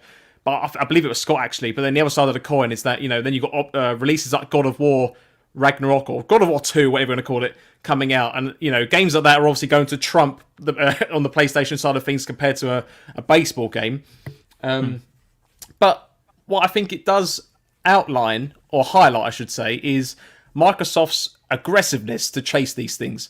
What I'd like to do, actually, if you don't mind, I found a Forbes article during the talk, and they've given a kind of a rough timeline of what has apparently happened behind the scenes. I mean, it kind of highlights what's been spoken about here as well. So it's in bullet points, by the way. So it starts off saying that in order for Sony to retain the rights to the show, part of their new MLB deal was that the game had to be multi-platform, hence the release on Xbox. However, it then seemed that Microsoft went directly to the MLB to try and work out a deal of their own to get it onto Game Pass. The publisher of the Xbox version is listed as the MLB and not Sony, which means that some very large amount of money was paid to likely make that happen.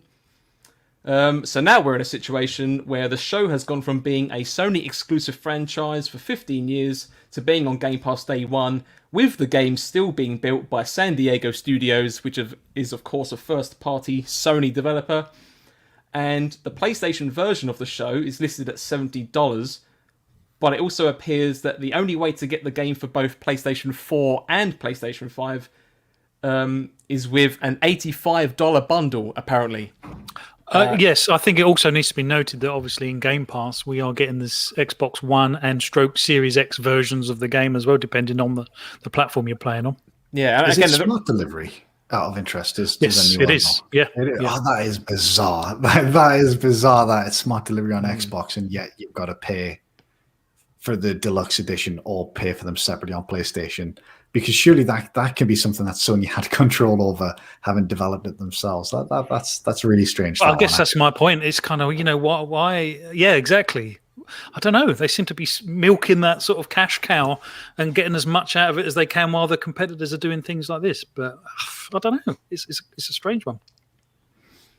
Yeah, I mean, the reason I read that out was mainly for that second point there, which I kind of alluded to a minute ago, that, it kind of shows Microsoft's willingness to be aggressive and to throw the money out there. I mean, I know we've mentioned that, at least here in the UK, I can't speak for many other countries outside the US, but I know baseball's not really a massive thing here, so it's very low on my priority list, but it's the point of the action, right? I mean, baseball, as far as I'm aware, I'm sure Pong Sol can correct me here, is massive in America.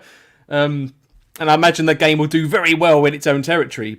And there's a lot of people that live in America, so being on Game Pass day one, it's definitely going to make a lot of money. And again, as you said, Flap, that a lot of sports games do have these microtransactions. I would like to believe MLB does. I mean, I don't know. It does. Yeah, no, it does. It does. Yeah, Okay, it does. yeah. So, as you say, a lot of sports games, especially being free on the service, or even if you buy them, I mean, everyone that buys pays for FIFA every year. I mean, the amount of people I see online that throw hundreds and hundreds of pounds, Ultimate dollars, whatever, Team. onto Ultimate Team card packs, whatever they're called. I think that's just phenomenal. In terms of the move, and obviously this isn't going to be something that can be done in every particular position. Like the real first-party PlayStation studios, of course, aren't just going to bend at the knee at a load of money because they are contractually obligated to make for PlayStation, right? So there is a limit here. I think this is a particularly unique case because the game itself, it's published and the deals are signed by the MLB. It's not like it's a Sony-specific thing and only them. Obviously, they had a deal with the MLB, and Microsoft Xbox, I should say, have taken the initiative to go, you know what, we're going to give you a load of money to change your publishing deal, and they've gone, yeah, all right, I'll take that. So it is a bit of a burn, but I don't know what kind of precedent it sets. I mean, maybe it is possible that they will do more aggressive... Oh, it's definitely possible, I should say, that they will make aggressive moves moving forward to bring things to Game Pass, but to what extent and to what big hitter titles they will end up bringing, I mean, I'm not sure how much... There's only so much money you can throw before nothing works anymore, if that makes sense. Do you get what I mean? It's like... I do. I think there's such a thing... I think there will come a point where Game Pass will feel quite saturated, which isn't a bad thing, but it will be saturated to the point where you can never play as much content as is available. So people will obviously want to spend their time wisely. Because it's not like things... I know we compare it to things like Netflix, but... Well, we did ask this question on a couple of podcasts ago, didn't we? How big can Game Pass get, and will it start overshadowing itself in lots of ways? Yeah, I mean, it'll be a fantastic service no matter what. Because, no matter what kind of game you're in the mood to play or when you try something new, you can obviously categorize by genre and find something old and new. Backwards compatibility is obviously on there as well, which I think is fantastic. But again, unlike standard streaming, movies like, Netflix or Amazon Prime, whatever else, yes, you can binge a series over the course of a day, but there are also a lot of games which take many, many days to play, and you have to dedicate a lot of time to them, so people, no matter how many more games you put on a service like Game Pass, there's only going to be so much time in the day that people have to play games, right? So you're going to have to end up picking your time carefully. Which, again, it's not a bad thing because it gives people free choice. I'm not trying to dig at Game Pass now, but I think there will be such a time when Game Pass will feel saturated to the point where you go... I don't know. I'm not convinced because I think perhaps what will happen is at the moment when something new lands on Game Pass, we all feel compelled to play it because it feels like it's free, and if we don't, we're somehow missing out. But imagine, so MLB 21 isn't your bag, that's fine, but and it's not my bag, and that's fine, but when it lands, I will probably download it and play it. But in years' time, when MLB 23 is on there and FIFA 23 are on there, they still probably won't be my jam, but I just won't play them. But they will be lots of other people's jams. So I think as gamers with Game Pass, we can be a lot more selective about the games we do actually end up playing. And of course, that being the case, the more games on there, the better. Does that make sense? No, I do. That does make sense, and I do agree with that. And actually, you just made me realise. Actually, it still feels new at the moment, doesn't Game Pass? I don't know when Game Pass is not going to feel new anymore, but it still feels new. I think maybe you'll always have that feeling because I think we're all so used to paying out, £50, £60, £70, whatever else for the newest game, and then obviously not everyone's made of money, right? So you have to be very careful of what game you buy when, so you can spread out your playtime. But as you say, if everything's coming to Game Pass day one, then it gives you that free reign, as you say, to be selective. And actually, to correct myself on the point of maybe it becoming saturated, I'm going to backtrack on that a little bit because what is apparent and what does happen is that we see plenty of titles leaving Game Pass. So, if anything, once you see that game leaving, if you haven't played it yet and you've always been meaning to, that's your time to go, oh shit, I need to jump on this. If I want to try it now, I'm going to have to buy it. So, if anything, maybe I'm wrong there. Maybe things won't necessarily be buried because eventually a lot of the titles will leave the service that aren't necessarily first party. And that would be your kind of notification to play them, I guess. So, I think it could work all round. Can I flash on the screen something Indie Gamer's written in? I've got to be honest, the reason I'm flashing it is because I don't necessarily agree with it, to be honest. But to be honest, we spend so much time agreeing with each other. It's quite nice to disagree in some regards, if that makes any sense whatsoever. But he says, to add, I feel it's important that each of the companies to have their own path, to maintain a USP and a way to stand out from the competition. And, as a statement, I completely agree with that, but I'm just concerned at the moment that, and I think someone else alluded to this, that the PlayStation's USP is let's do what we've done before. It ain't broken. It doesn't need fixing. And I'm just a little concerned that actually, I think it does need fixing personally, because I think the competition offers such great value for money. And again, like we said, it's the indie gamer that raises, indie games that come to Game Pass and stuff. There's going to be a hell of a lot more that probably are played on the Xbox because of Game Pass, rather than people forking out money for these games on the PlayStation thing. It just seems like the competition is way out of balance all of a sudden, and all of a sudden Sony's USP, even with the fantastic first-party titles they have, just seems a little bit out of whack for me. Now, that's a personal thing. Everyone, obviously free to disagree and stuff, but I'm just not convinced that it's apples and apples at the moment, and I genuinely have a concern for Sony and think they need to do something.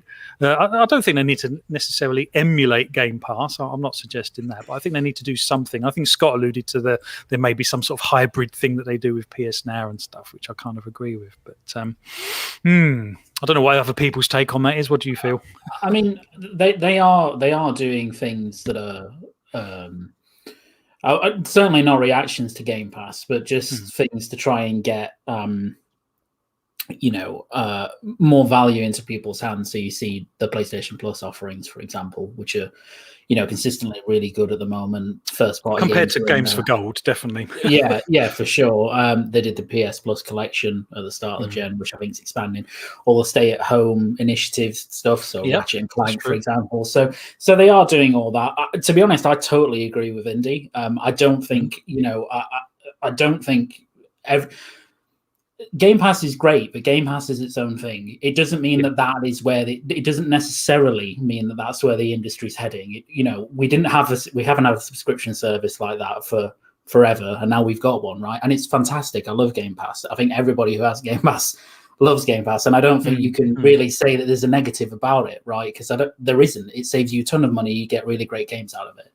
I'm reminded way back. I remember I was on a podcast with Boom and talking to Mr. Badbit, and he made a point because we were discussing, whether Sony should, do a Game Pass type service, and his point was that he'd be all for that if it didn't compromise what Sony were about, i.e., if it didn't change the type of games they made and stuff like that. And I totally agreed with it, right? And I think Pong has a fair point, which is that Microsoft as a whole, they can afford to take these kind of big losses up front on stuff like Game Pass and get people in the services, and do different kind of first party games in that system. Sony can't do that in the same way. That's not to say Sony are poor or anything like that, because they're an extremely wealthy company and they can take a lot of risks and lose a lot of money. But they don't want to do that because they don't need to do that, right? They have their model. It's very successful, just like Nintendo have their model, and it's very successful. And they're all kind of very different. And I don't think, nobody ever talks about, and Scott mentioned this earlier, I think as well, like nobody ever talks about Nintendo in this element. Nintendo just do their own thing, right? There is no way Nintendo are ever going to do a subscription service, because I don't think Nintendo audiences are clamoring for it. And I don't know if Sony audiences, like en masse, let's go out of the bubble that we're in, right? Are Sony gamers, are PlayStation gamers really clamoring for Game Pass? I'm sure if someone came up to them and said, oh, would you like a service where you can get all these first-party games and stuff, and you pay a subscription model each month? Would you like that? I'm sure they'd probably say, yeah, of course I'd like that. You know what I mean? Like, of course I'd like to pay. But it's not. The prevalence of Game Pass isn't as wide as I think we think it is when we're in this bubble, right? Do you know what I mean? Like, it's a big thing, and it's really important, and it's a great service, but what impact it has on the wider world at the moment of gaming is probably still quite limited. In the future, it might be a lot bigger, right? And we might see it literally become like Netflix has become to film, entertainment, TV, etc., where it's kind of becoming the de facto model of that industry. But we don't know. So I don't think I don't necessarily agree when people say, "Oh, well, Sony and Nintendo need to do this or that." They don't, because they're still the market leaders, right? They need to change with times, and they are changing. They're trying to add a bit more value. I'd say probably Sony more than Nintendo, who still sell Mario Kart for £50, for example, stuff like that. But like, it's a really difficult conversation to have, because how much impact does this have outside of the bubble that we're in this hardcore sphere? I don't know how much. No, that's a very interesting point. Of course, I can't have an outsider's perspective of what Game Pass is, and that's a very salient point, to be honest, because obviously for me, it seems the best deal in gaming, and it's people use that term left, right, and center, and I see why people do, and I completely agree with it. But like you say, from an outsider's point of view, it's an interesting one, and this, I thought this might sort of spark a little bit of debate around that. It's an interesting point. I do agree that I don't think Sony and Nintendo need to copy Game Pass. I don't think that's a thing, but I do think, perhaps not so much Nintendo, because Nintendo they seem to do their own thing. People love it. Nintendo fans will buy whatever, and that's kind of cool. And perhaps you could say PlayStation fans are the same, but I think PlayStation and Xbox are a lot closer in their sort of in their systems and the games that they offer. It's very go on. Yeah, you haven't finished your point, really. Go on. No, that's okay. I was just going to jump into what Luke was saying there, because I know one of the things that Luke said was about, until Game Pass, we're all expecting, the mindset is that maybe we should look at the competition and say they should do the same thing, which is, I suppose, we sometimes sound like we're saying that, obviously not saying it's true or not, but I think one of the things I found interesting there was about, we never had anything like this before, and now it's all new. I think it just so happened to be that Microsoft did it, because, I don't, correct if I'm wrong here, anyone, but I would argue that none of us really asked for it either on Xbox, but I think it's only because they've taken their own initiative to bring this out. You then realise the value of it. It's just like, because I think I've said this on previous podcasts as well, that my own opinion of a subscription service for gaming was a bit ludicrous at the time. Like, I've got to pay a monthly fee to play games that I may or may not play. Like, that doesn't make any sense. But then, when you think about the proposition, it's like, actually, over the course of a year, I'd be paying £120, $120, whatever. But then, one game costs as low as $50 or pounds, if you're lucky.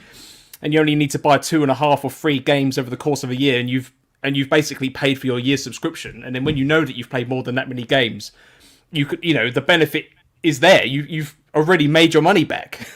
And I know a lot of people may not think this, but at least for me, I mean, as a big Nintendo fan anyway, I would be interested to see if Nintendo would... I know they won't ever really consider this, and if they do, it won't be for a long time.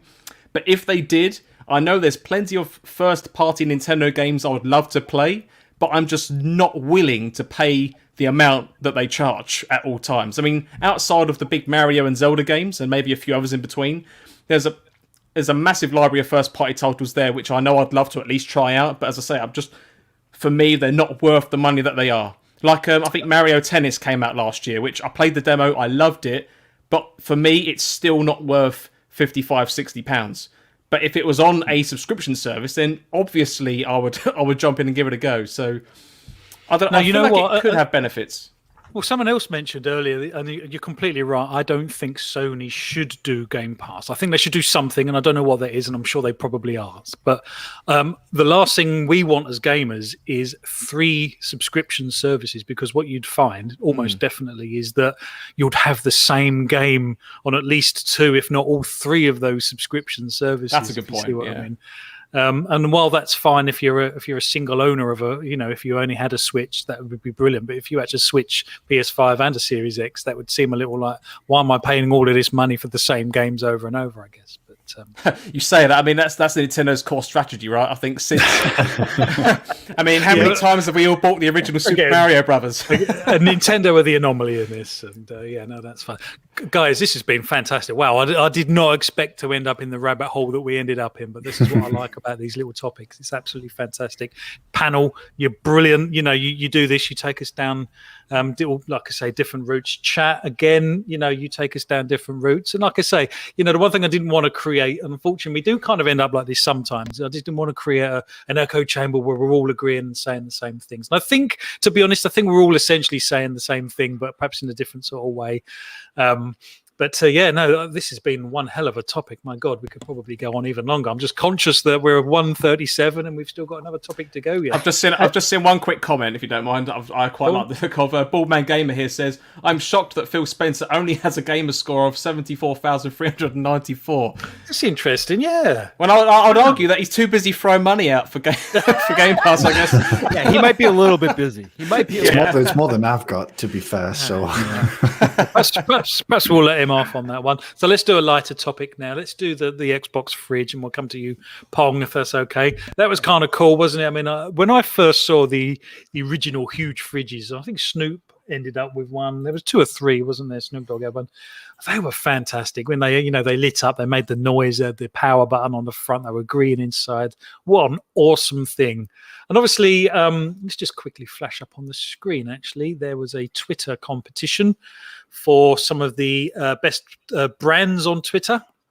And it came down between Xbox and Skittles. And I think, from memory, Xbox won it by 0.5%. I think it was 50.5% to 49.5%. The Xbox took that. And I think on the back of that, Aaron Greenberg, correct me if I'm wrong, guys, has suggested that he's going to go to the some manufacturers to make mini fridges of this larger version. Are you up for one, Pong Soul? Yeah, I'm guessing you are.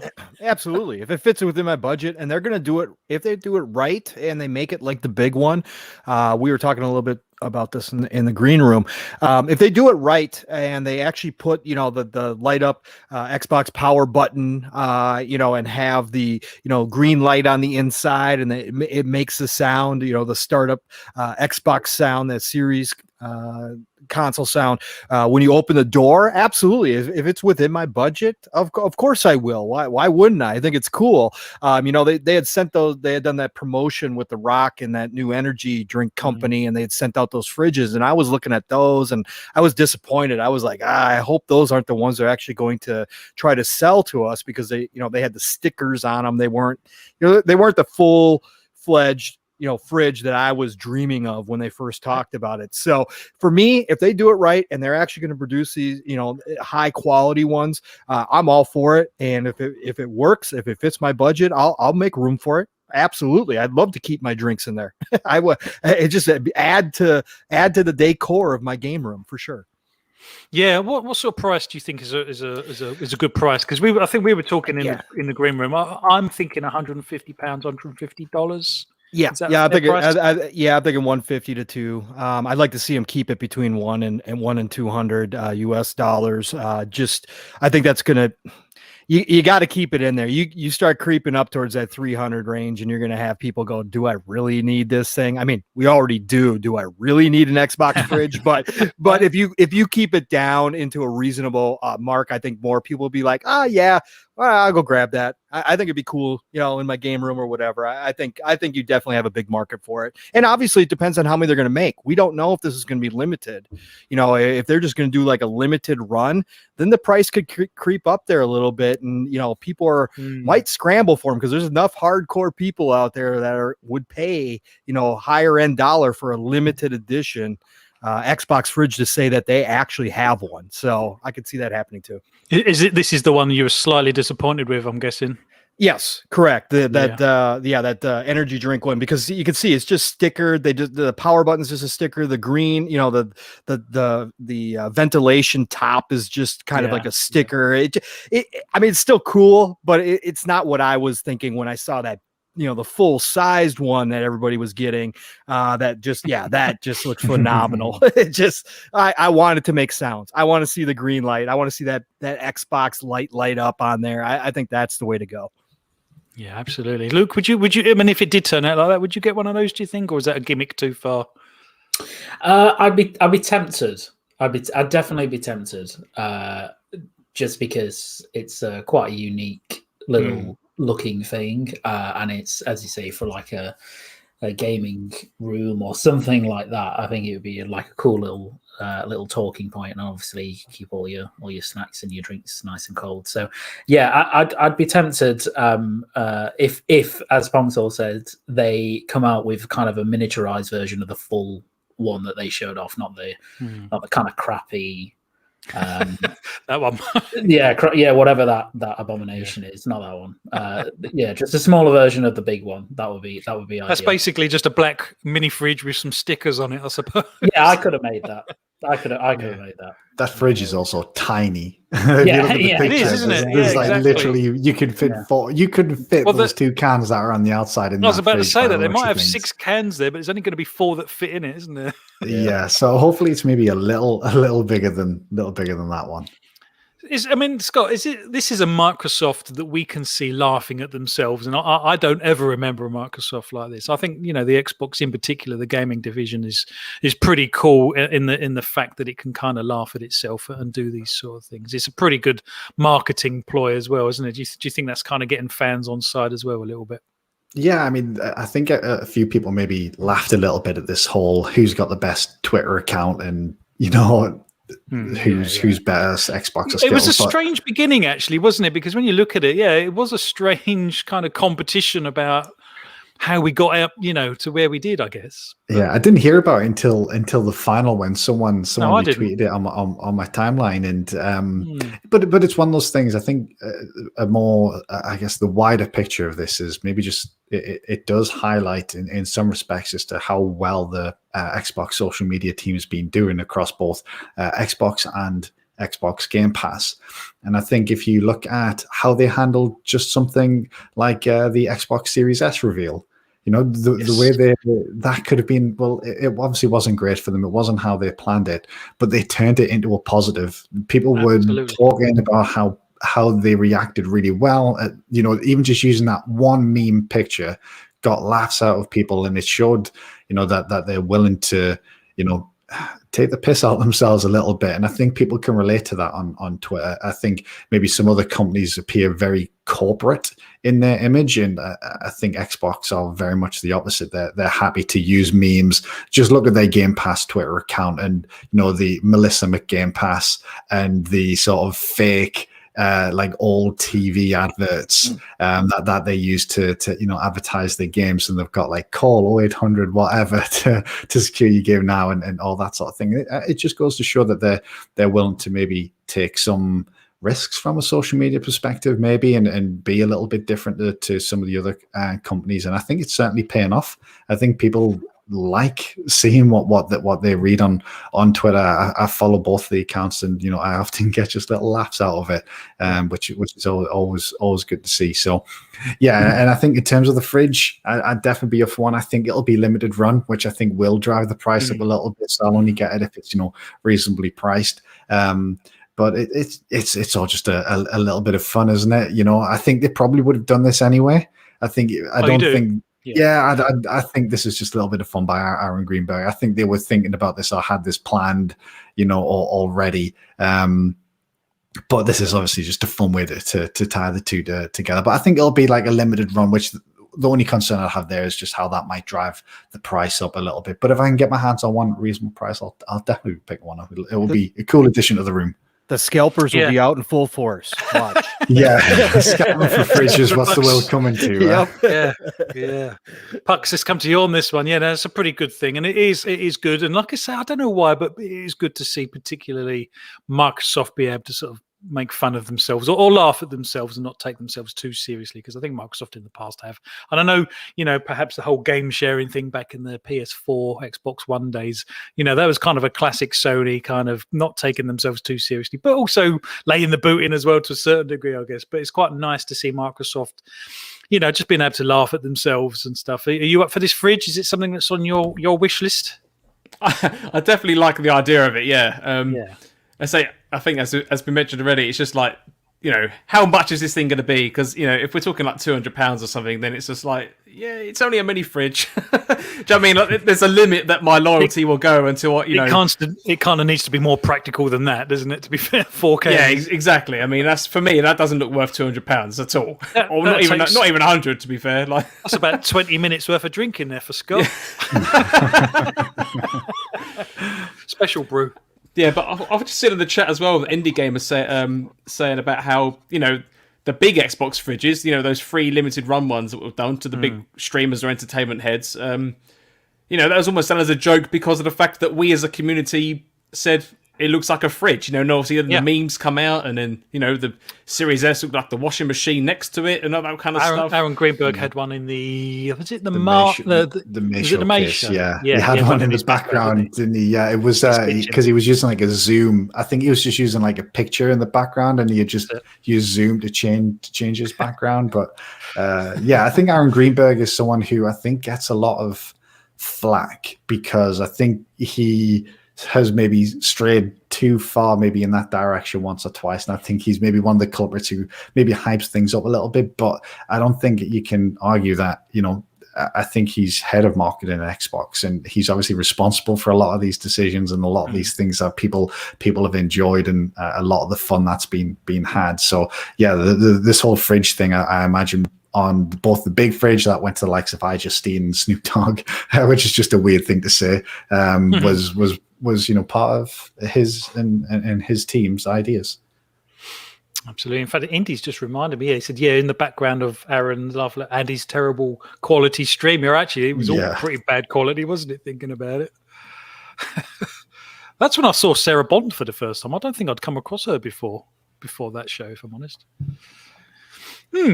Okay, well, that's pretty cool.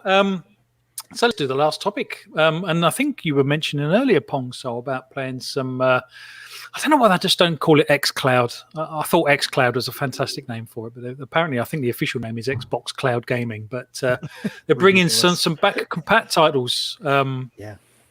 Yeah, it's fantastic. We've got Banjo-Kazooie, Banjo-Tooie, Double Dragon Neon, Fable 2, Fallout New Vegas, Gears 2, 3, Gears of War 2, 3 and Judgment, Jetpack Refuel, Cameo, Perfect Dark Zero, Elder Scrolls 3, Morrowind, Oblivion, and 2 Viva Pinatas. That's pretty cool, isn't it? Because not only are sort of Microsoft got backwards compatible and cloud gaming, they're obviously now combining the two, but obviously, the fact that they're not massively graphically intensive and stuff, it's a perfect match, really. It's just amazing to see Microsoft still progressing things that we already have, and yet still pushing the envelope. It's pretty cool. What did you say you were playing on? Octopath Traveler. So that's yep. That one. And again, those style of games, for me especially, are perfect. They're built for that. It goes back. I mean, how many JRPGs have we had on handhelds through all the generations, right? It just lends itself well to the smaller screen and to the controls. Obviously, the Razer Kishi and those style of controllers make it a lot easier to adapt, for sure. Now, whether or not I'm ever going to hop on Gears and try to do that on my Razer Kishi is another story. But obviously, there's more to xCloud. This is just a part of a bigger streaming than just mobile. We're talking about tablets. We're talking about eventually TVs. Once you get the apps in there, so that's what they're looking towards, especially with these bigger games. Now, I know some people don't have a problem playing those types of games on mobile. I just can't do it. So, but it's exciting to see Microsoft continue to expand. Obviously, this is their plan. This is their future. And so for, these updates to come out and show that they're adding, more and more games and in some games like Viva Pinata, where they're adding the touch controls, that's important. Viva Pinata is great. Also, by the way, on xCloud. Perfect slower paced game for the mobile size controls. But for them to enable the touch controls, again, it's just an expansion of what they are offering us through this and what their vision is, where people are going to be able to access their entire library eventually, wherever they are. And it's not going to matter whether you have a console there or not. Yeah, console probably still will be the most stable way to play a lot of games, but eventually everything's going to catch up tech-wise, and we're going to see it where we get to a point where there really is no difference between streaming and consoles. And yes, that's pretty far down the future. I probably believe it. We've got at least a couple more generations of consoles before we even get to that point. But who knows? Who knows? There could be a major breakthrough, and suddenly we were playing, lag-free, 1-for-1, editions of the games through the cloud. I mean, that's certainly a possibility. So I think it's It's surprising that you mentioned Razer Kishi actually, because isn't there a low latency? Because I think it actually, the controller actually plugs into the phone and uses its USB port, doesn't it? Have you noticed a difference at all, or is it a very minimal difference? It's a minimal difference. It depends on what game. I have tried other games on there, and again, that's for me. Like I said, first person shooters, Gears of War, third party, fast paced type battle. I can notice it then, especially coming off of a Series X. You can definitely tell, but there are times in certain games where it doesn't feel any different whatsoever. And of course, I'm an older gamer, so I've experienced lag, forever. I mean, it's like, you didn't even think about that back in the day. Nobody talked about that, input lag at all. But now that we're here, I can kind of notice it every once in a while. And obviously, again, your connection matters. So it depends on, how strong, your internet connection is to the streaming. That affects it as well. But as far as the controller goes, no, the Razer Kishi is very comfortable. Like you said, it plugs directly into your USB port on your phone, which gives a lot of advantage. I can have it plugged in while I'm playing and charging my phone at the same time, which is obviously critical. I mean, again, it's fun from that aspect. But yeah, no, I think it's not so bad where it's going to stop somebody from playing games. Let's put it that way. It's still reasonably responsible. Or responsive. Yeah. Did you have to choose whether you've got a USB-C or is it interchangeable on the Kishi? No, on the Kishi it's USB-C. So only USB-C. Yes, so if you had a phone that didn't have USB-C, you couldn't use it. Oh, okay. Correct. Yep. Excellent. Luke, we'll come to you next. Is cloud gaming something you've dabbled in, and would you bother? Is it your kind of thing? So it's something that I've dabbled in. I have used Stadia before, for example, and I have used xCloud, or well, not xCloud, but I'm just going to call it xCloud. Yeah, me too. It's such a better name. I don't know why. Crazy. No idea. So I have played xCloud. I don't tend to use it very much, at all, if at all. Actually, I'm just not that much of a. There's not many scenarios I can imagine myself ever wanting to use it, particularly if I'm already at home. I like the idea of being in bed and using it, but of course the difference in my setup is my Xbox is in the bedroom, so when there's just no need for me to go on it. So but it is super cool, and I totally agree with what Pongso saying in that some games are really well suited to that. Anything that doesn't require any Twitch action it is supremely well suited, because you will not notice any latency at all. I think I'll be impressed the day that xCloud starts to bump up things like the res it can output at and stuff like that, because I think right now is it limited to 1080p? It might be lower. It might be 720. I'm not sure, but I believe it's 720, 900. One of the two. Yeah. I think they're testing 1080p at the moment. You got to remember it's still on 1S hardware, the xCloud. So that's true. It is, isn't it? Yeah, that's true. Yeah, so the day I think they start to offer like the Stadia level of cloud gaming in terms of quality and stuff is a day I'll be a bit more interested. But I just don't have a use case for it. Not to say that it's not a cool technology, and I think it'll be successful for them.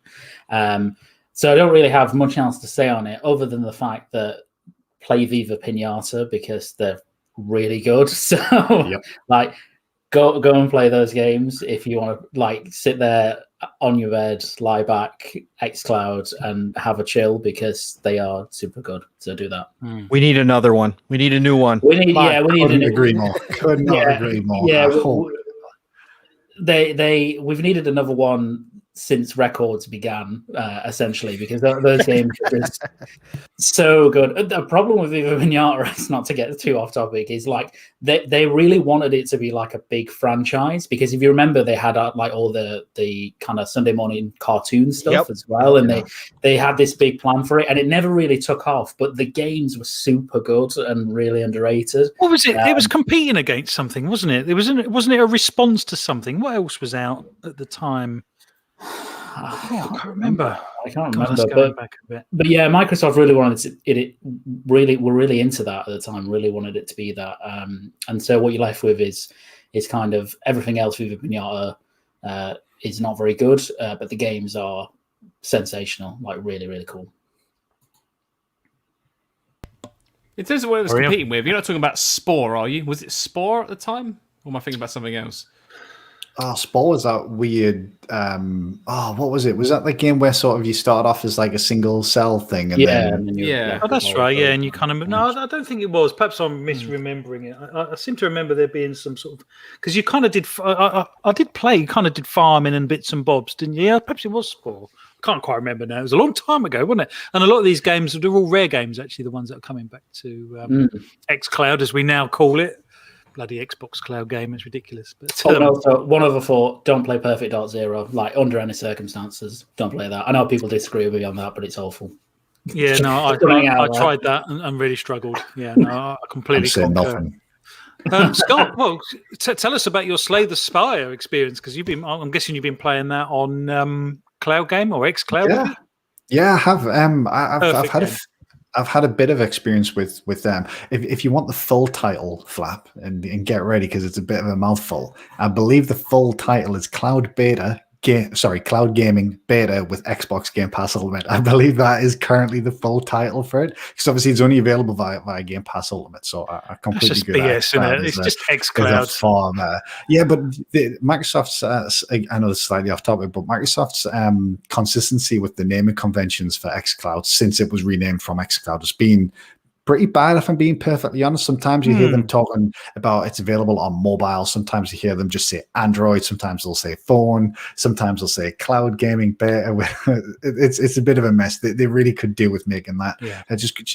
I'm in complete agreement. Just take that back to xCloud. That was a far better and easier thing to say. But in terms of my experience with my cloud gaming, I've played a bit of Stadia. I've played a bit of, I've tried to play GeForce Now unsuccessfully. And I've played a bit of xCloud as well. As you mentioned, I've been playing Slay the Spire on that, and that game's perfect because it does have touch controls available. It doesn't require it's not a first-person shooter. It doesn't require low latency input controls or anything like that. And it's great just to be sitting back. And I don't have a Kishi myself, Pong. I know I've been tempted to get one, but the only reason I haven't is because out of the ones that I've tried, or at least I guess comparing, say, xCloud to Stadia, my experience with xCloud hasn't been the best in terms of sort of stability and things like that. So when I've been playing Slay the Spire, it's great to be able to play, but then maybe after 10 minutes, it'll just lock up and the audio will still play, but the video feed won't update. And I can tell that the controls are being registered because I can hear when I press, the D-pad on screen, I can hear it sort of clicking between the menu options, and I've got to go and sort of restart the stream. So you also mentioned you wasn't a huge fan of the form factor of the Switch, and you're kind of emulating that with the Kishi Razor, aren't you?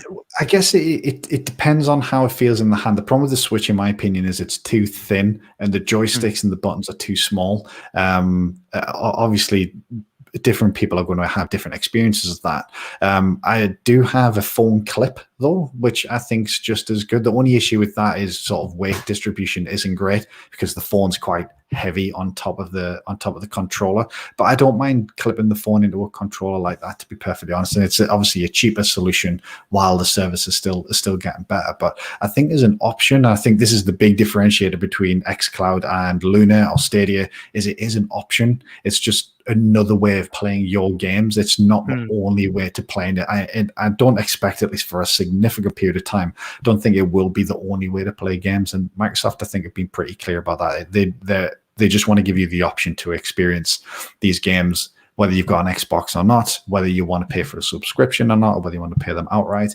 I do think a lot of it hinges on their ability to upgrade the server hardware to Series X hardware, which I wonder whether that's been delayed, because I think that was originally planned for this year, but obviously with hardware shortages and chip shortages, I wonder whether they've maybe going to have to delay their plans there.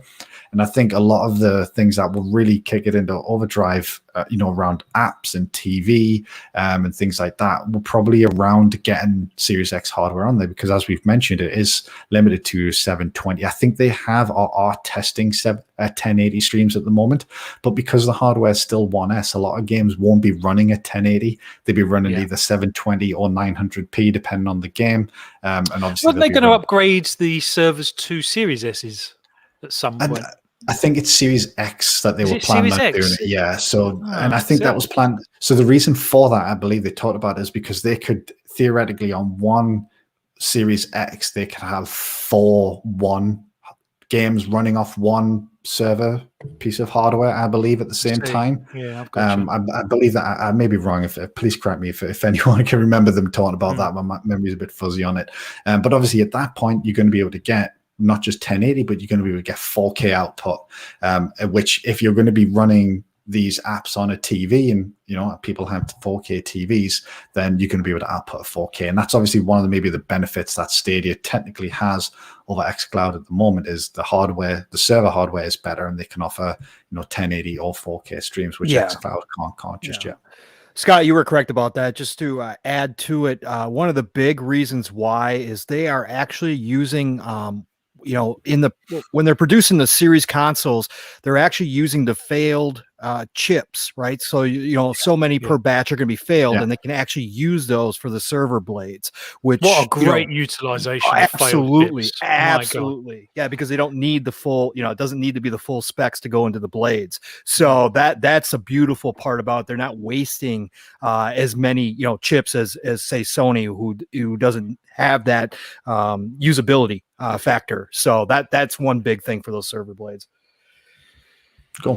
Thanks for that, Pong. Yeah, I thought there was something on those lines, but my memory of all that was a little fuzzy. So yeah, that's smart, isn't it? They're going to be able to utilize that field hardware that maybe would have previously just been used somewhere else, or maybe wasted. So yeah, it's pretty cool. But I do wonder whether maybe those plans have been delayed somewhat by the chip shortages, because although obviously they can use the field hardware, they've still got to sort of produce the original batch that field hardware would come from, which seems to be a little hard to come by at the moment. So yeah, no, absolutely. And I think its components in general are struggling as well, aren't they? It's not just the silicon stuff, but Pucks, anything on that list that you think you're going to pick up? You don't mind a Banjo-Kazooie and stuff, do you? I know you're an advocate of game streaming, or xCloud as we're calling it.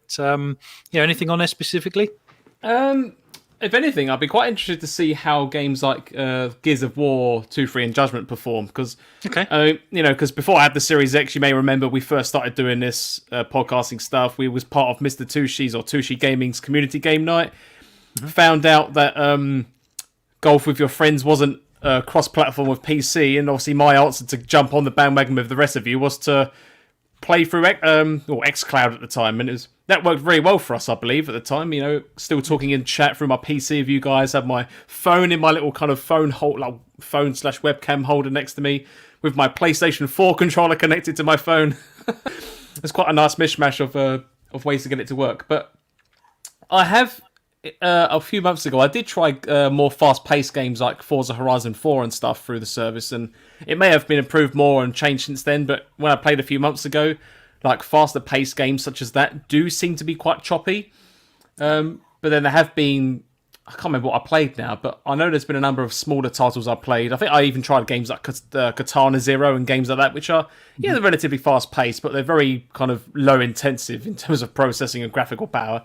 Not that matters because it's streaming, but smaller games like that seem to run quite fine. I have Banjo-Kazooie installed on my Series X, but I would be quite.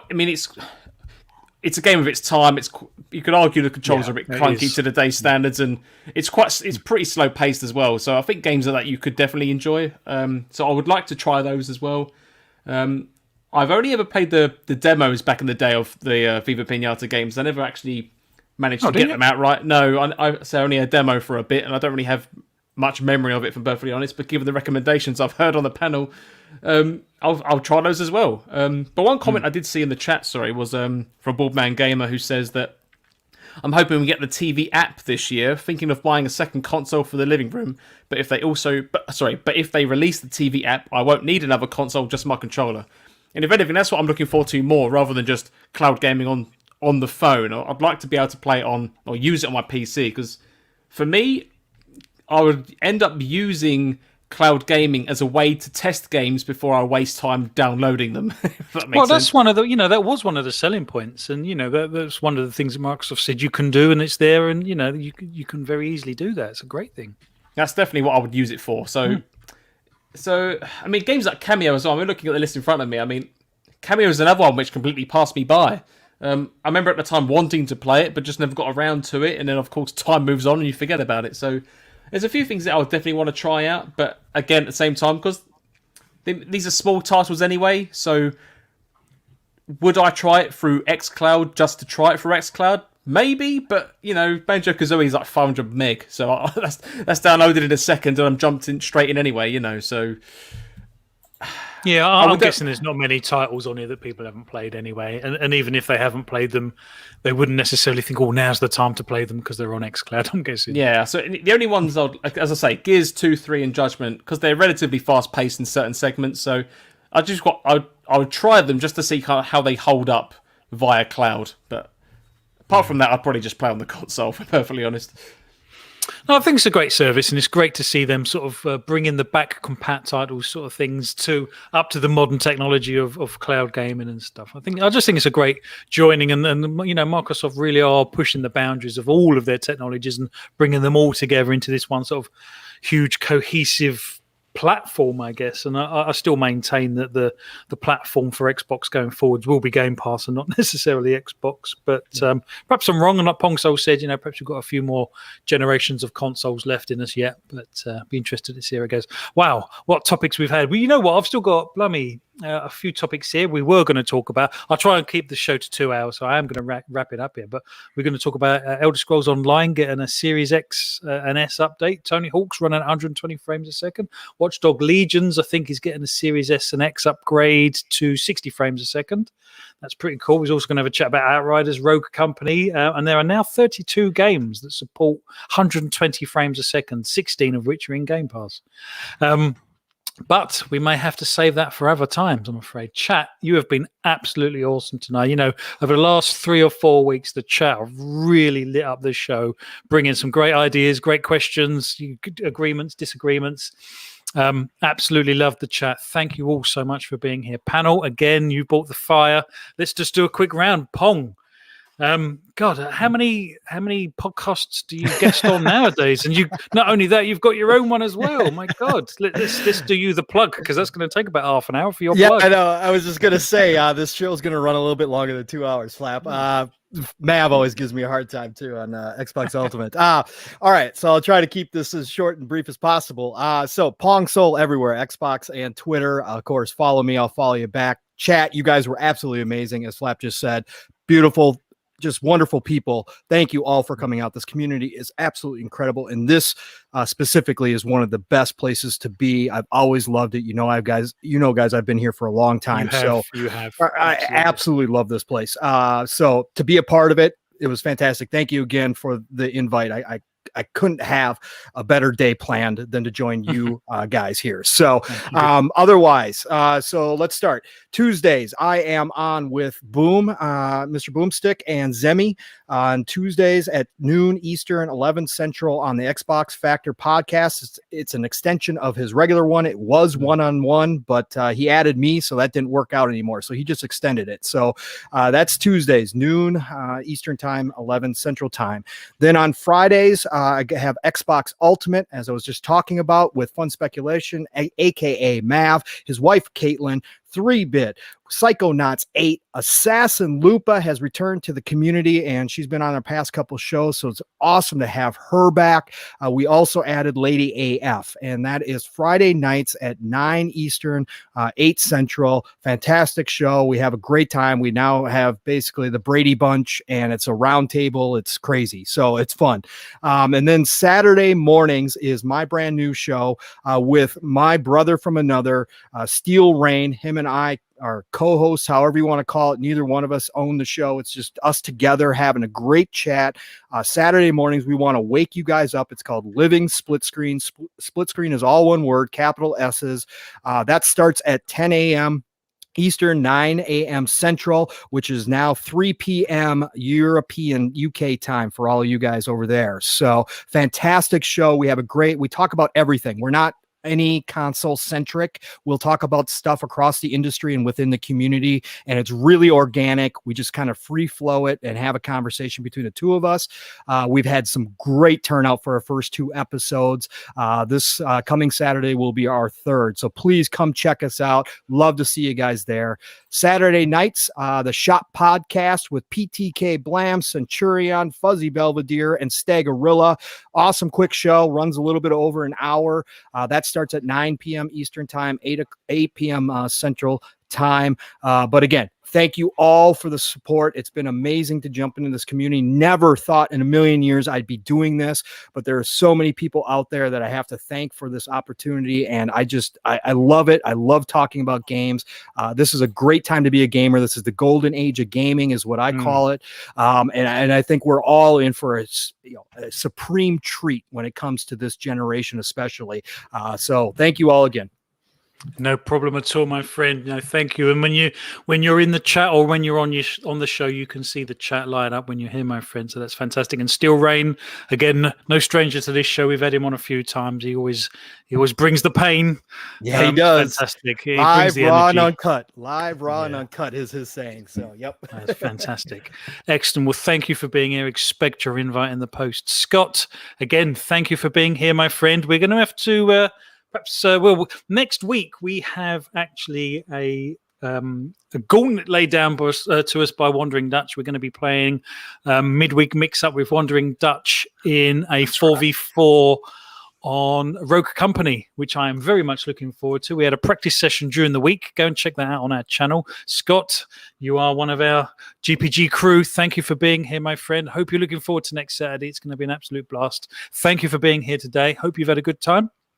Yeah, as I've always having a good time on the show, Flash. So thank you very much for having me again. Really looking forward to next Saturday. Actually, it's going to be great to be able to hang out with Wandering Dutch in the midweek mix-up guys again. But we're going to have to get some practice in this week. I think we've only had 1 session so far, so we're definitely going to have to try and get in a couple this week ahead of Saturday, I think.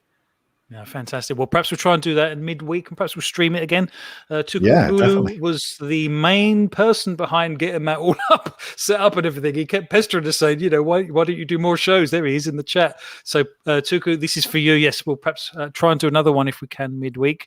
Our resident sniper, Luke, again, thank you for being here, my friend. Hope you've had a good time. The chat was fantastic tonight. Yeah, it was. As you said, it's the last few weeks in particular. It's been really, really, really good. So please do keep it up, because it just makes the show so much better when we can drop into the chat and everybody's having a good time and get comments for the topics that are going on. It's really awesome. And as always, it's a blast to be here. Really enjoy it.